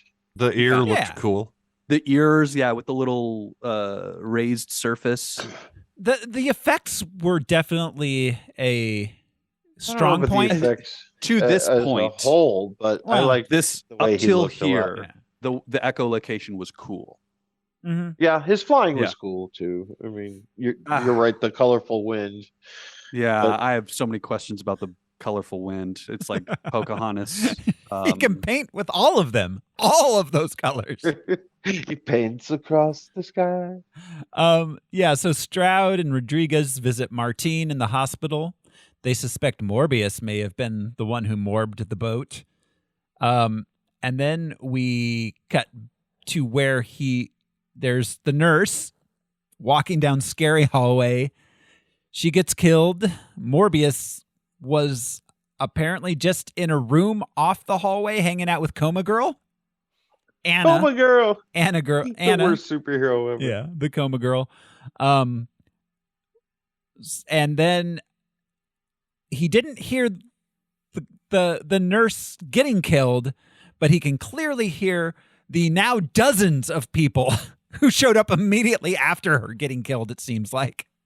Well, the ability to morb gives you the ability to be really quiet. Also, they don't really go into great detail, but it dampens your footsteps and the sounds of your victims screaming. It's a way of drained life. of their fluids. Yes. I didn't choose the morb. The morb chose me. So many morb rules. The morb rules. It's true. So then he, on his way out of the building, he gets confronted by Stroud and Rodriguez, and he gets a little bit morby, so he has to run from the cops. He flies up a really weird staircase. That's like 50 floors. Yeah. At least. That building is relatively tall. It's not the tallest building in New York, but it stands out on the skyline. It's a big building. Yeah. And he goes up to the roof, apparently with no plan, because he at this point doesn't know he can fly. Well, but he can, because he flew up the stairwell. Yeah. He jumped up the stairwell. But I mean, like 35 floors at a time. He jumped like twice. Yeah, but then also like he's scared of jumping down the building, I guess. And the wind now is getting smoky and colorful, and he doesn't like it. What is happening? So is he hearing the wind? Or what is Tyrese's character, Al? Stroud. Does Stroud have the ability to make wind? To blow we all do. pass wind. Yeah. What is happening? Why is it so windy that he's about to tumble off this building? Does being a morb turn you into a Burns tissue paper human. A wind conductor. I don't know. He's 55 floors above ground level. I imagine it is windy up there. Definitely windier than it is in front of a subway. Which we'll get to later. But also, like, so Tyrese apparently can run upstairs real fast. Tyrese can't. Stroud can. Oh, no. Tyrese can. I've seen him in concert. He has a stairwell that he runs up and down. Yeah. I haven't seen the Fast and Furious movies, but I assume he spends a lot of time running up and down stairs. He doesn't even go in a car. Tyrese can run so fast he doesn't even get in a car. I'll meet you guys there. He runs alongside the cars that Vin Diesel and The Rock are in. He's like, I'm representing Furious.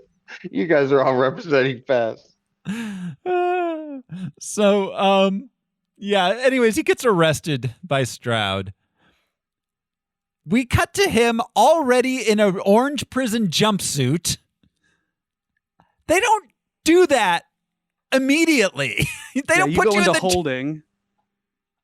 And this is the FBI. Then you are formally charged. Once you're booked. Yeah, like the FBI. No, but this is the FBI, and they're going to want to question him. Like this, he's already been integrated into the prison population. Right. Yeah. Yes, I agree. Yeah. No. But he can only go 6 hours without blood. So this is less than 6 hours later. And only 8 without. Now it's down to 4 hours and 22 minutes. That's right. Yeah, and he has they gave him a pen and a notebook. That was his same notebook. That was his special doctor notebook, which apparently isn't evidence, even though the backpack was. Which would be way more useful in them collecting evidence than the bag of blood. Yeah, but they just let him have it in his cell, his private cell, in his prison jumpsuit. Maybe he had the pen and the notebook in his prison wallet.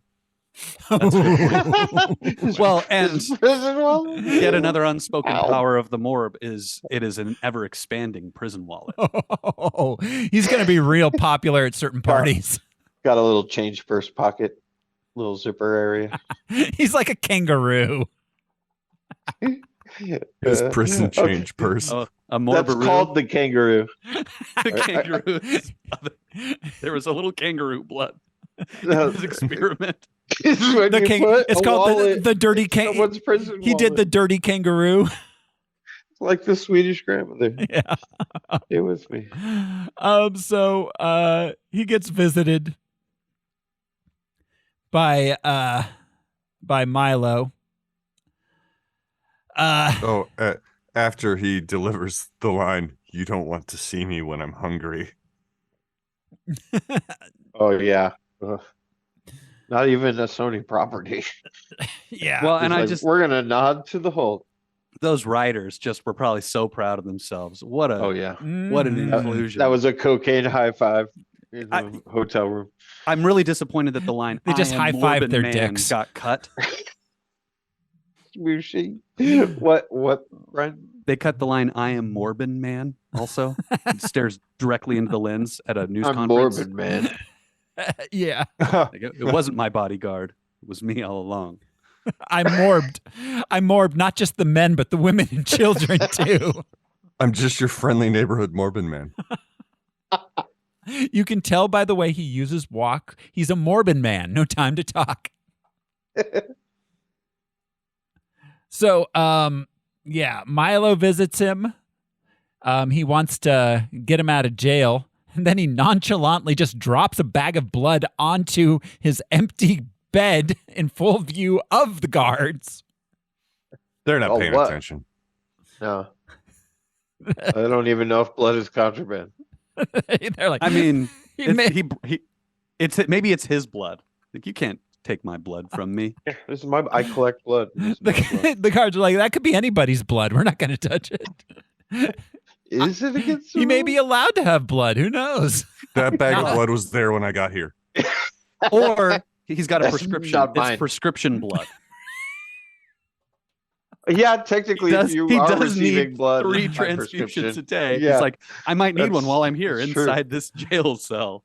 This is my doctor. A doctor has to prescribe those transfusions every day. It's true. Well, and he is the only doctor on the planet, maybe, who can treat Milo. Yes. Besides Martine, and she's in a coma. I don't know how science works. Emil Nicholas. Yeah. He's been treating him all along. Oh, he's busy though. He's got appointments booked all week. I would also point out that he did not age in the 25 years that jumped.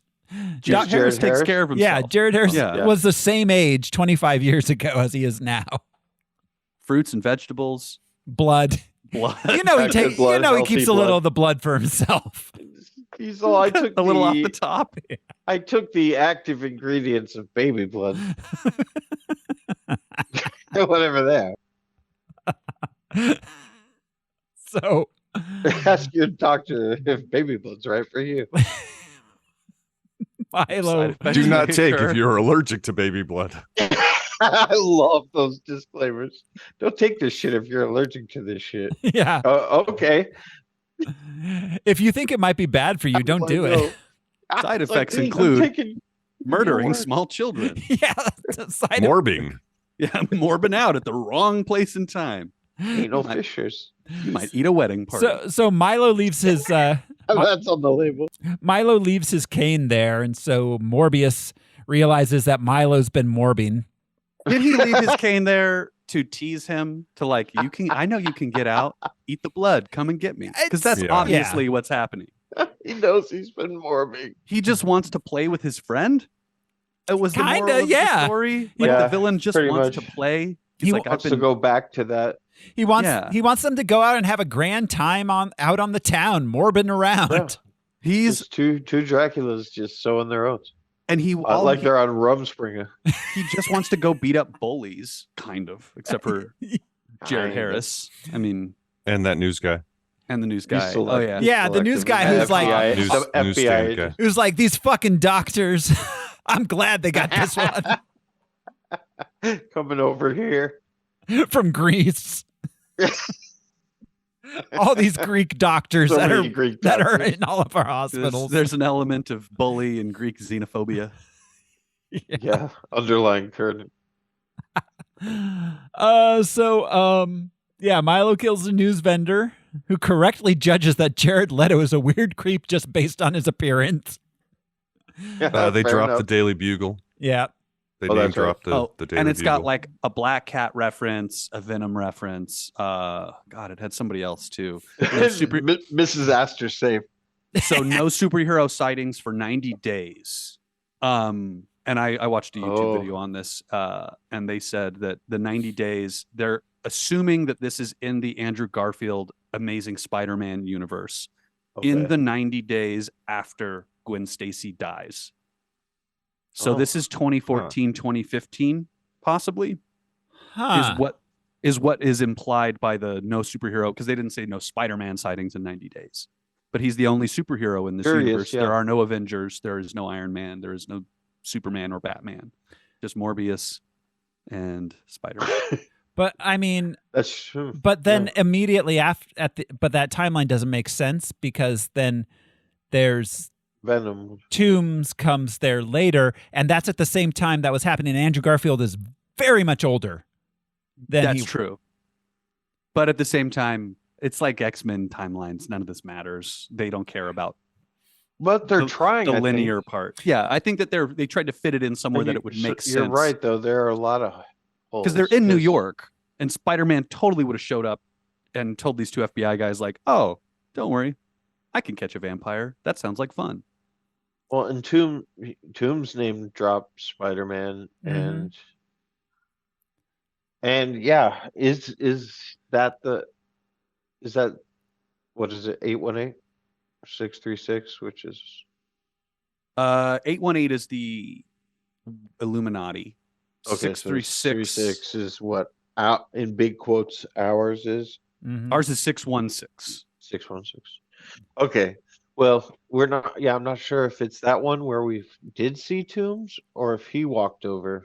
Well, no, I mean, he definitely got transferred over, but how? And that's weird. It's weird because he was already in that universe and then got transferred to a different one, but didn't get called back. Didn't get called back, and also, like, that's not what that spell was doing. Yeah, it's like somebody told Sony like, yeah, we're going to bring all the villains over. And they're like, cool, we'll use that. And just did not Didn't tell them how it was going to He work. essentially, he says pretty much as much. Like, the Sinister like we're putting together a Sinister Six type situation. Yeah, but based on what was happening in Spider-Man No Way Home, him coming over through the purple crack makes no sense. No sense, because he already exists in that. That's why I was trying to figure out which dimension or verse we were. Yeah, you're right. But why would he come or go? It would be cool for this to establish a Sinister Six Amazing Spider-Man 3 movie. And to have Toomes be the connecting tissue for it, and then we'll get our Venom back into it. Because we've seen the Mecha Rhinoceros. We've met Max Garden, but he could be Gargan. He could be a Mecha Scorpion. That would be acceptable. The flight it suit was a suit. Is the flight suit, I think, from the end of Amazing Spider-Man 2, because it's not the Chitauri one. It's a different suit. That makes sense, because I was wondering how the hell he got that flight suit since there were no Chitauri in this universe. Well, and no Tinkerer for him to build him the thing. So I think it makes sense to have what's the guy with the pork pie hat at the end of Amazing Spider-Man 2 who's establishing the team as he walks through the lab at Oscorp. Yeah, I forget the guy's name, but that guy probably gave Toomes this and paid for him to get out of, who was that guy? False imprisonment or whatever. Yeah. I can't remember who he was. But, all right. Anyway, so Morbius gets in a fight with... Morbius breaks out of prison, gets in a fight with Matt Smith. They fight in the subway. Then Morbius learns to fly. Because subway cars push the wind out in front of them. That's how wind works. Yeah. I would have much rather had him be behind it. Yeah, like caught in the wake. Sucked along instead of pushed in front. Yeah. Is he a Montgomery Burns waif? Does he just blow over in the wind? I don't understand how lift works. Right, because bats can fly because they have wings. Yeah. But they coast on the wind like birds. Maybe, because he can fly, right? That's one of his powers, right? Flight. Yeah. Yes. So he just kind of coasts when he can. But I'm with you on the subway thing. Yeah, I'm with just you on weird that. That doesn't make sense. I mean, he has the power of flight, but I assume that's like a power. He levitates. He flies. Right. Not like I'm just so light the wind pushes me up. And ultimately, if you move fast enough, that was my point. He can fly, but once aloft, he just kind of. All right. Yeah. Glides, right? Like a hawk. There's a bat. Yeah. So. I don't know. So I don't know. Don't hold me to any of that. I don't think they did either. Morb's off, and then he meets Martine. He explains what Milo's done, and then he steals a counterfeit lab. You don't need a lab to make counterfeit bills. You don't need a lab. There was a moment where he's using his bat radar to listen in on the criminals' conversations. Totally.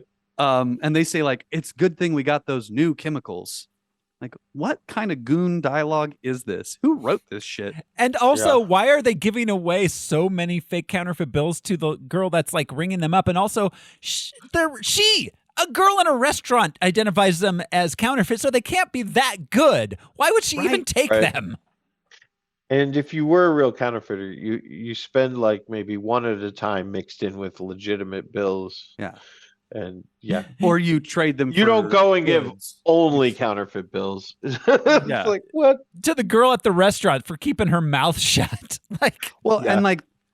You create a paper trail by spending the money and then going back to your lab. It's so stupid. I get criminals are not known for being incredibly intelligent, genius level intellect, but at least not to drag your criminal conspiracy out into the public eye. Yes. Why are we talking about the crime we're doing?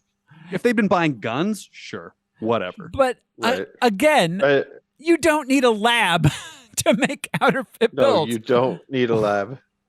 But we needed a lab because they had cogs and you don't need a weatherman. circuit boards. Yes.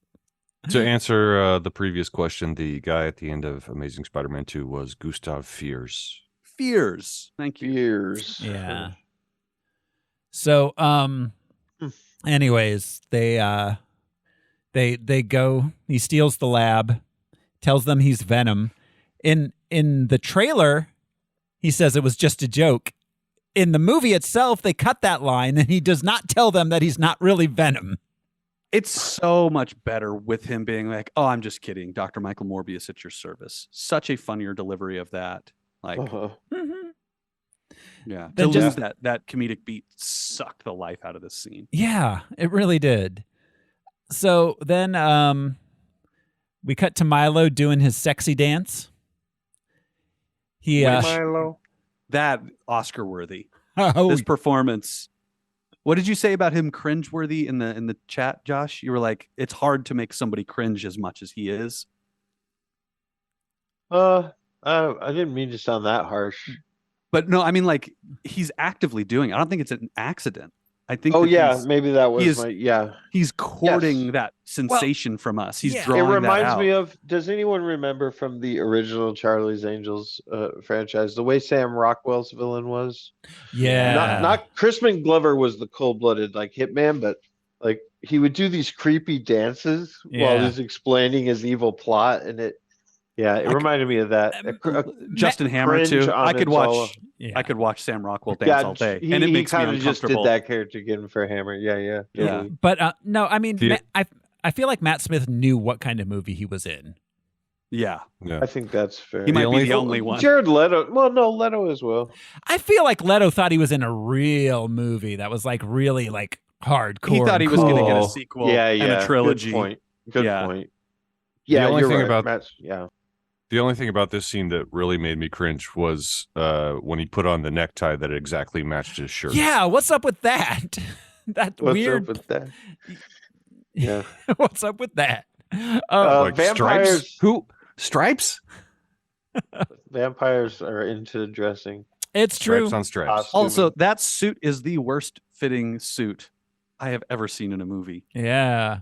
What's up? Oh, yeah. another character. Ewan McGregor in Birds of Prey. Yeah. He did the same kind the of red dancing, mask. like Yeah. serpentine kind of Yeah. movement. No. Matt Smith was 100% making this character a lot more than it otherwise would have been. Right. The Yeah. villain, on paper, the villain was a guy named Milo, afflicted with the same situation as the hero, who was already an anti-hero. You know what I mean? Like, Mhm. Yeah. thank God Matt Smith brought something to it. It's like a guy who only watched Interview with a Vampire. It's the only movie he's ever seen. And he's That's playing his Lestat. vampire. Yeah. He's like, I'm Tom Cruise, man. Look at me. I'm Tom Cruise. Look at me.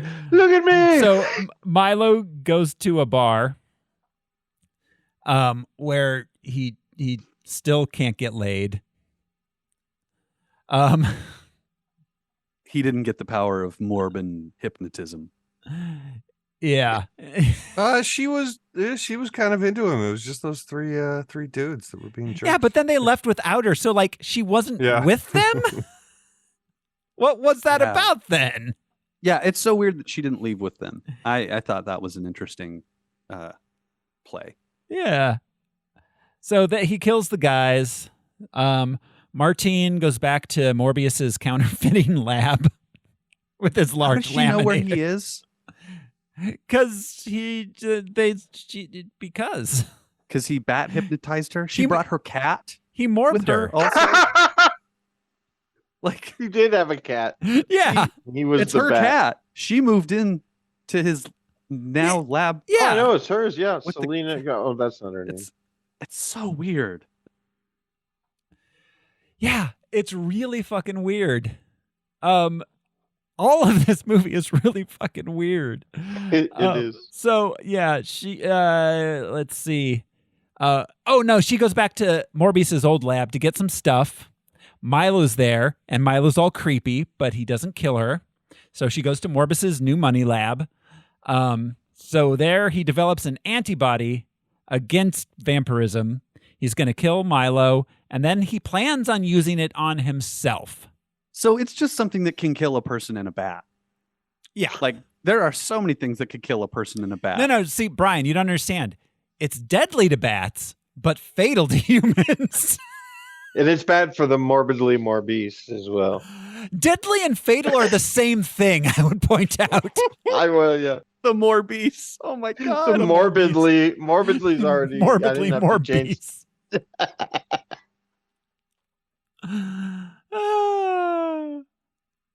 Yeah. What happens when you get too much baby blood?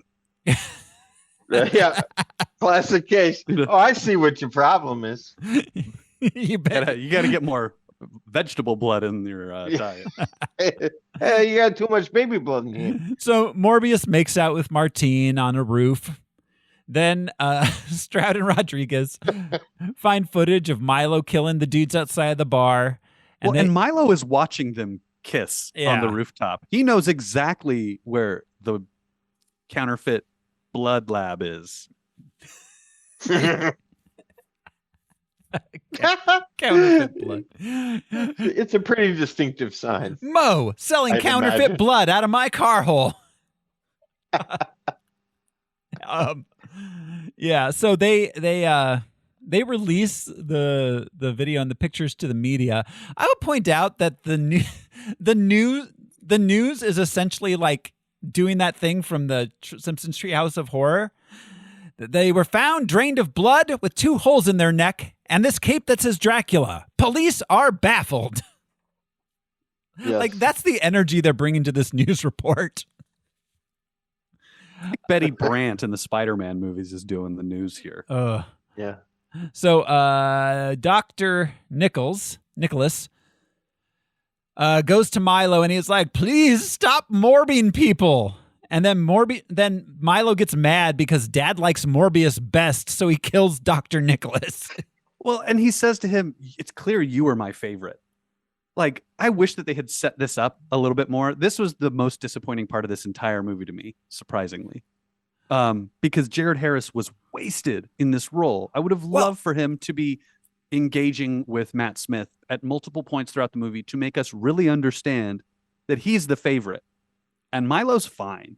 Like, that kid can take care of himself. Milo needs help. Well, we saw in the trailer that there were a number of scenes where that got cut.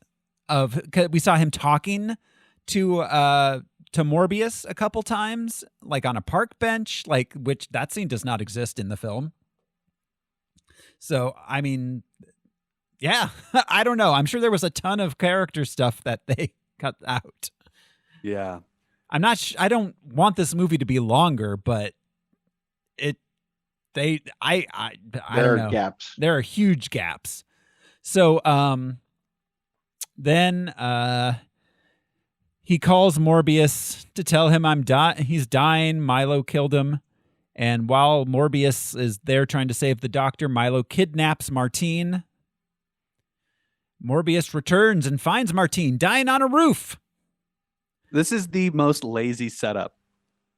There's only one of you and 2 people you care about. I will attack one and you'll leave the other one exposed. Like, if Milo was a super genius, he would have been like, you should probably come with me because this seems like a setup. Yes. He knows that we were kissing on the roof because I could hear him with my bat radar. I can sense his boner growing. You can just hear he has a very distinctive dance style. You can hear it in the wind. You can hear it. Well, you know, there is a dance on the wind. Also, Milo's the kind of guy who carries around a speaker and plays that song everywhere he goes on the subway. Absolutely. You know that every vampire dance is unique, like a fingerprint. Their dance print is unique. It's true. On What We Do in the Shadows, so good. Like, oh my god! There was a vampire so vile and terrible. He ruined the last vampire orgy. I can't even say his name. I'll say it. Fucking Mike. Like the vampire. So, my favorite random vampire on that show is what's his face from Grounded for Life. As himself, as a vampire. Yeah. Not to I can't remember that dude's name. He's been in a couple movies we've done. Anyways, so yeah, so he drinks her blood, and apparently some of his blood gets in her mouth too. I hate it when that happens. I know. Morbius. She bites his lip. Yeah, that's right. That's right. Like, I don't know. She knows. Maybe that'll help. She's like, it turns out all along you just had to drink the bat blood. You didn't need to put it in your spine. Well, live and learn. Well, it's already processed through his body. Yeah, through his thigh pads. Bat kidneys now. Thigh pads. Yeah. So it wasn't morbed before it went in his spine. He morbed it. It has to mix to morb. Yeah. Morbius finds Milo. They've got a big flying CGI fight. They crash into a tunnel. Morbius calls his bats to him, who somehow get out of the tube and into this tunnel. By touching the water and jiggling his fingers? You know, like no. He He sent out the bat call while he was hanging upside down. Yep. He sent out the bat cry. And with his bat he just like squeaked really, really high pitched. Like bats do. I assert that those are not just the bats, or maybe not even any of the bats from the tube, but those are the city bats. He called the city bats. City bats. And if they were the tube bats, they breed like rabbits inside a tube. There were a lot more of them than there were at the beginning or in the tube. There are so many bats in this sequence. There are more bats in this sequence than there are rats in New York City. Country bat. Well, yeah, and those are New York bats. And Milo's like, oh no, bats! I can't do anything when there's bats around me.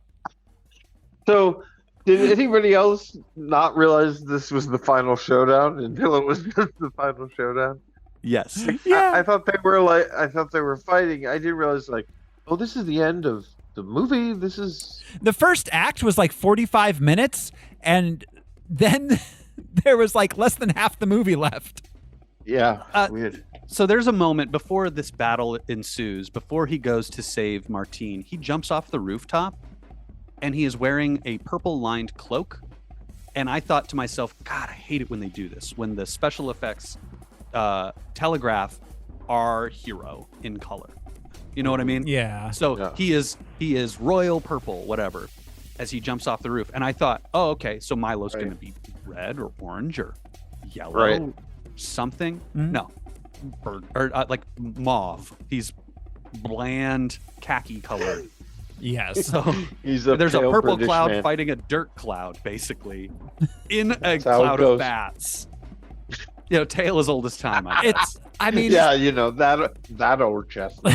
It drove me crazy. Just like, why the fuck are they doing this? And then it just made me even more upset that they didn't even follow through on the trope of like, it was like hero Prince and villain. It was color. Prince versus the Nitty Gritty Dirt Band.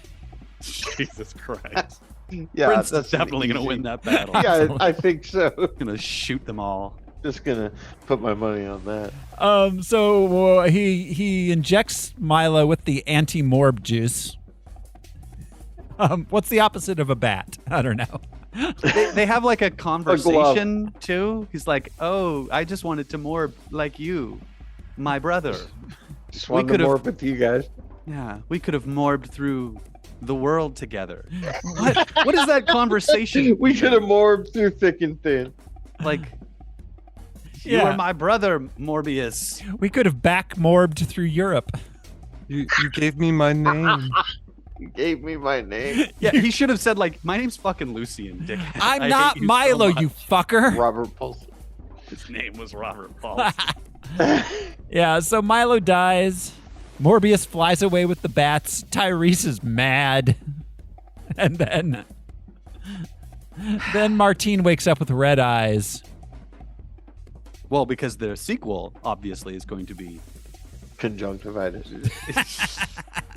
Morbius 2. Conjunctivitis. She has pink eye. That's the problem. Is being around all those. That's bats. all it is. Yeah. It's all the guano. Yeah. She's horning too much guana. So going crazy. Morbius bats off around the city. He morbs around, and then the credits roll. Oh, well, I'm the type of guy who loves to morb around. In our first mid-credits sequence, Adrian Toomes gets transported into the Morbverse. And we already kind of talked about that. Makes no sense based on what Doctor Strange was doing in No Way Home. Like he's some sort of a Batman, right? Michael Keaton's like, no, I wouldn't say that. Well, and just the recognition of like, this place is different. What does he say? I hope the food's better here. Yeah. Yeah. Yeah. Well, so but he definitely assumes Spider-Man is there. Yeah. And then apparently, so again, we saw in the trailer, there were additional scenes between Michael Keaton and Morbius. But as far as the movie itself is concerned, somehow he got a hold of Morbius and had him meet at an empty field somewhere. Looks like maybe like California, Western California, or Eastern California. Some sort of remote location. Yeah. Yeah. But Morb drives there. He doesn't fly there. He doesn't morb. Drives. He drives. He's going incognito now. Yeah, he's undercover. But he's Magnum. And his delivery of that, of his line, intriguing. That was a first take. Yeah. Yeah, Keaton's like, I'm not going to stick around for long. Yeah. So, hey, Doc. Like, hey, what if, we did some sort of team here, eh? It's you, me, Gio, Tony, grab the bats. Like, I'll pick up a couple of pizzas. Michael Keaton's like, hey, Mr. Carter. Yeah, exactly. Like, Michael, you didn't do it quite. Yeah, I did. Who else we got? Who's not dead? Yeah. So that is the movie. Thank God it's over. Unanswered questions. All right. I'm going to fly through these. My number one unanswered question, and I'm shocked we didn't get to it. So Anna's still in that coma? The little girl's still in that coma, as far as we know. She never woke up. Yeah, that's her problem. That's her superpower. Yeah, she's coma girl. Staying in a coma. I know it's serious. Dedicated. Back to our Morrissey references. Yeah. So Matt Smith wasn't told you have to inject that into your spine. And even if he was, he probably would have needed somebody's help. You don't like stick a needle into your own spine. Oh, he put that in the main. He put that in the main vein, man. That's why he's got that. It was sounding. Oh. Yeah. Ow. Sorry. Uh-huh. Ugh. Yep. Yeah. So Morbius had a lot of access to regular blood too.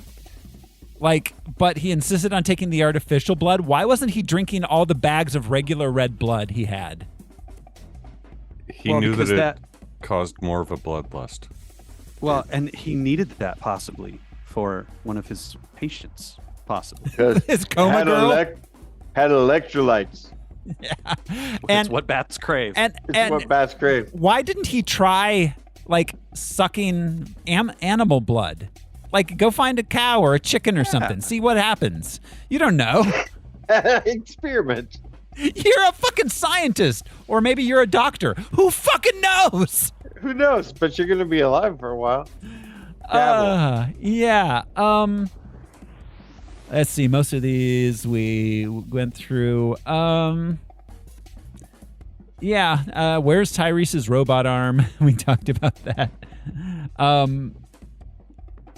Yeah. We got a brief glimpse of it when they were standing over the bat hole. He put it in his bat hole.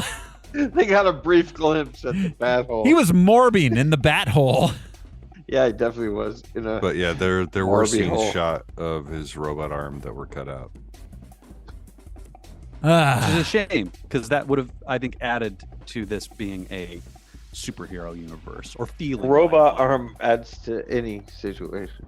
and it would have made more sense for them to be on their own as an independent Scully and Mulder team. You know, I'd use my robot. He's got a robot arm. He can they can jerk each other off robotically.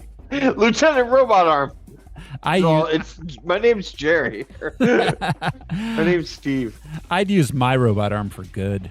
I'd use it for all kinds of things. So anyways, guys, are we ready to rank Just this? like an arm. Are we ready to rank this thing? Yeah, man, I guess. Let's go down. Yeah, you're in the right area. Ooh, wow. Where's Suicide Squad? No, it's Suicide Squad, No, right? Not Suicide Squad. Suicide Squad's the first one. We like. Yeah. And it's right by X-Men Origins Wolverine. Yeah, sure. that's the area. Kabuki That's Man. kind of where we want to be. Which is on HBO right now. Kabuki Man's on HBO? Yeah. Well, because Watch that again. it's Troma. Now James Gunn is like HBO, is That's like Warner true. Brothers guy. We'll see how long good that point. lasts. Yeah. Catwoman, the Spirit, Jonah Hex, Fant4 Stick. I don't know. Down there. I'm by feeling that Catwoman. area. The too. Phantom. Yeah. And 4-stick. Dark A little Phoenix. better than Catwoman. Yeah. Yeah. I don't. You can put it above Underdog as well. Elektra, I think, maybe. Ooh. Like, Okay, yeah. My Super just Ex left me girl. feeling Right, empty. a known property that just disappoints so hard. I feel like somewhere there. I feel like it was better than my Super Ex Girlfriend. That was fucking dog shit. And Zoom. Yeah. Yeah. So Anything with Tim Allen in it. Ugh. So do we want to just put it in between Elektra and my Super Ex Girlfriend? Yeah, I just want to discard this thing as quickly as possible. Yeah, let's just dump it. All right. We are putting Morbius at number 141 out of 158. It is not the worst of all time. But it's down One there. of the worst of all time. I'm just looking at Marvel movies. I mean, we got 10 above Dark Phoenix. Yeah.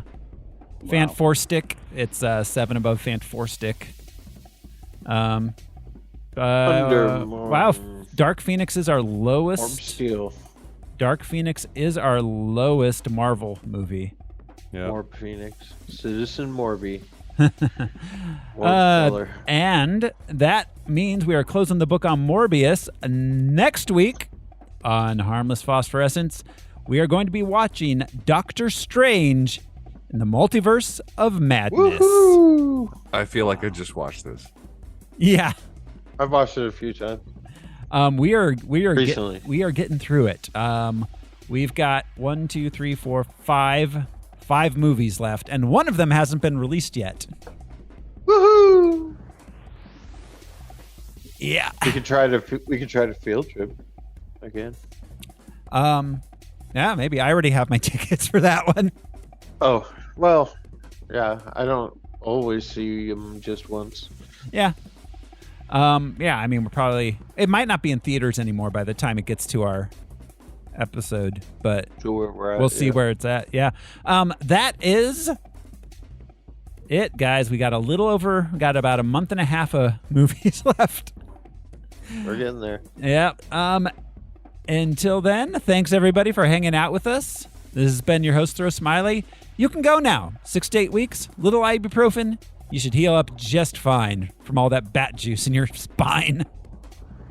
I'm Josh Cece, and keep on Morbin. I'm Brian Leshin. Wait, did we check on the kid in the coma? I hope she's okay, man. Kittens give Morbo gas. And also me. I'm Alaric Weber. We'll see you next time, guys. Morb. Until then, Morbon. Morbon.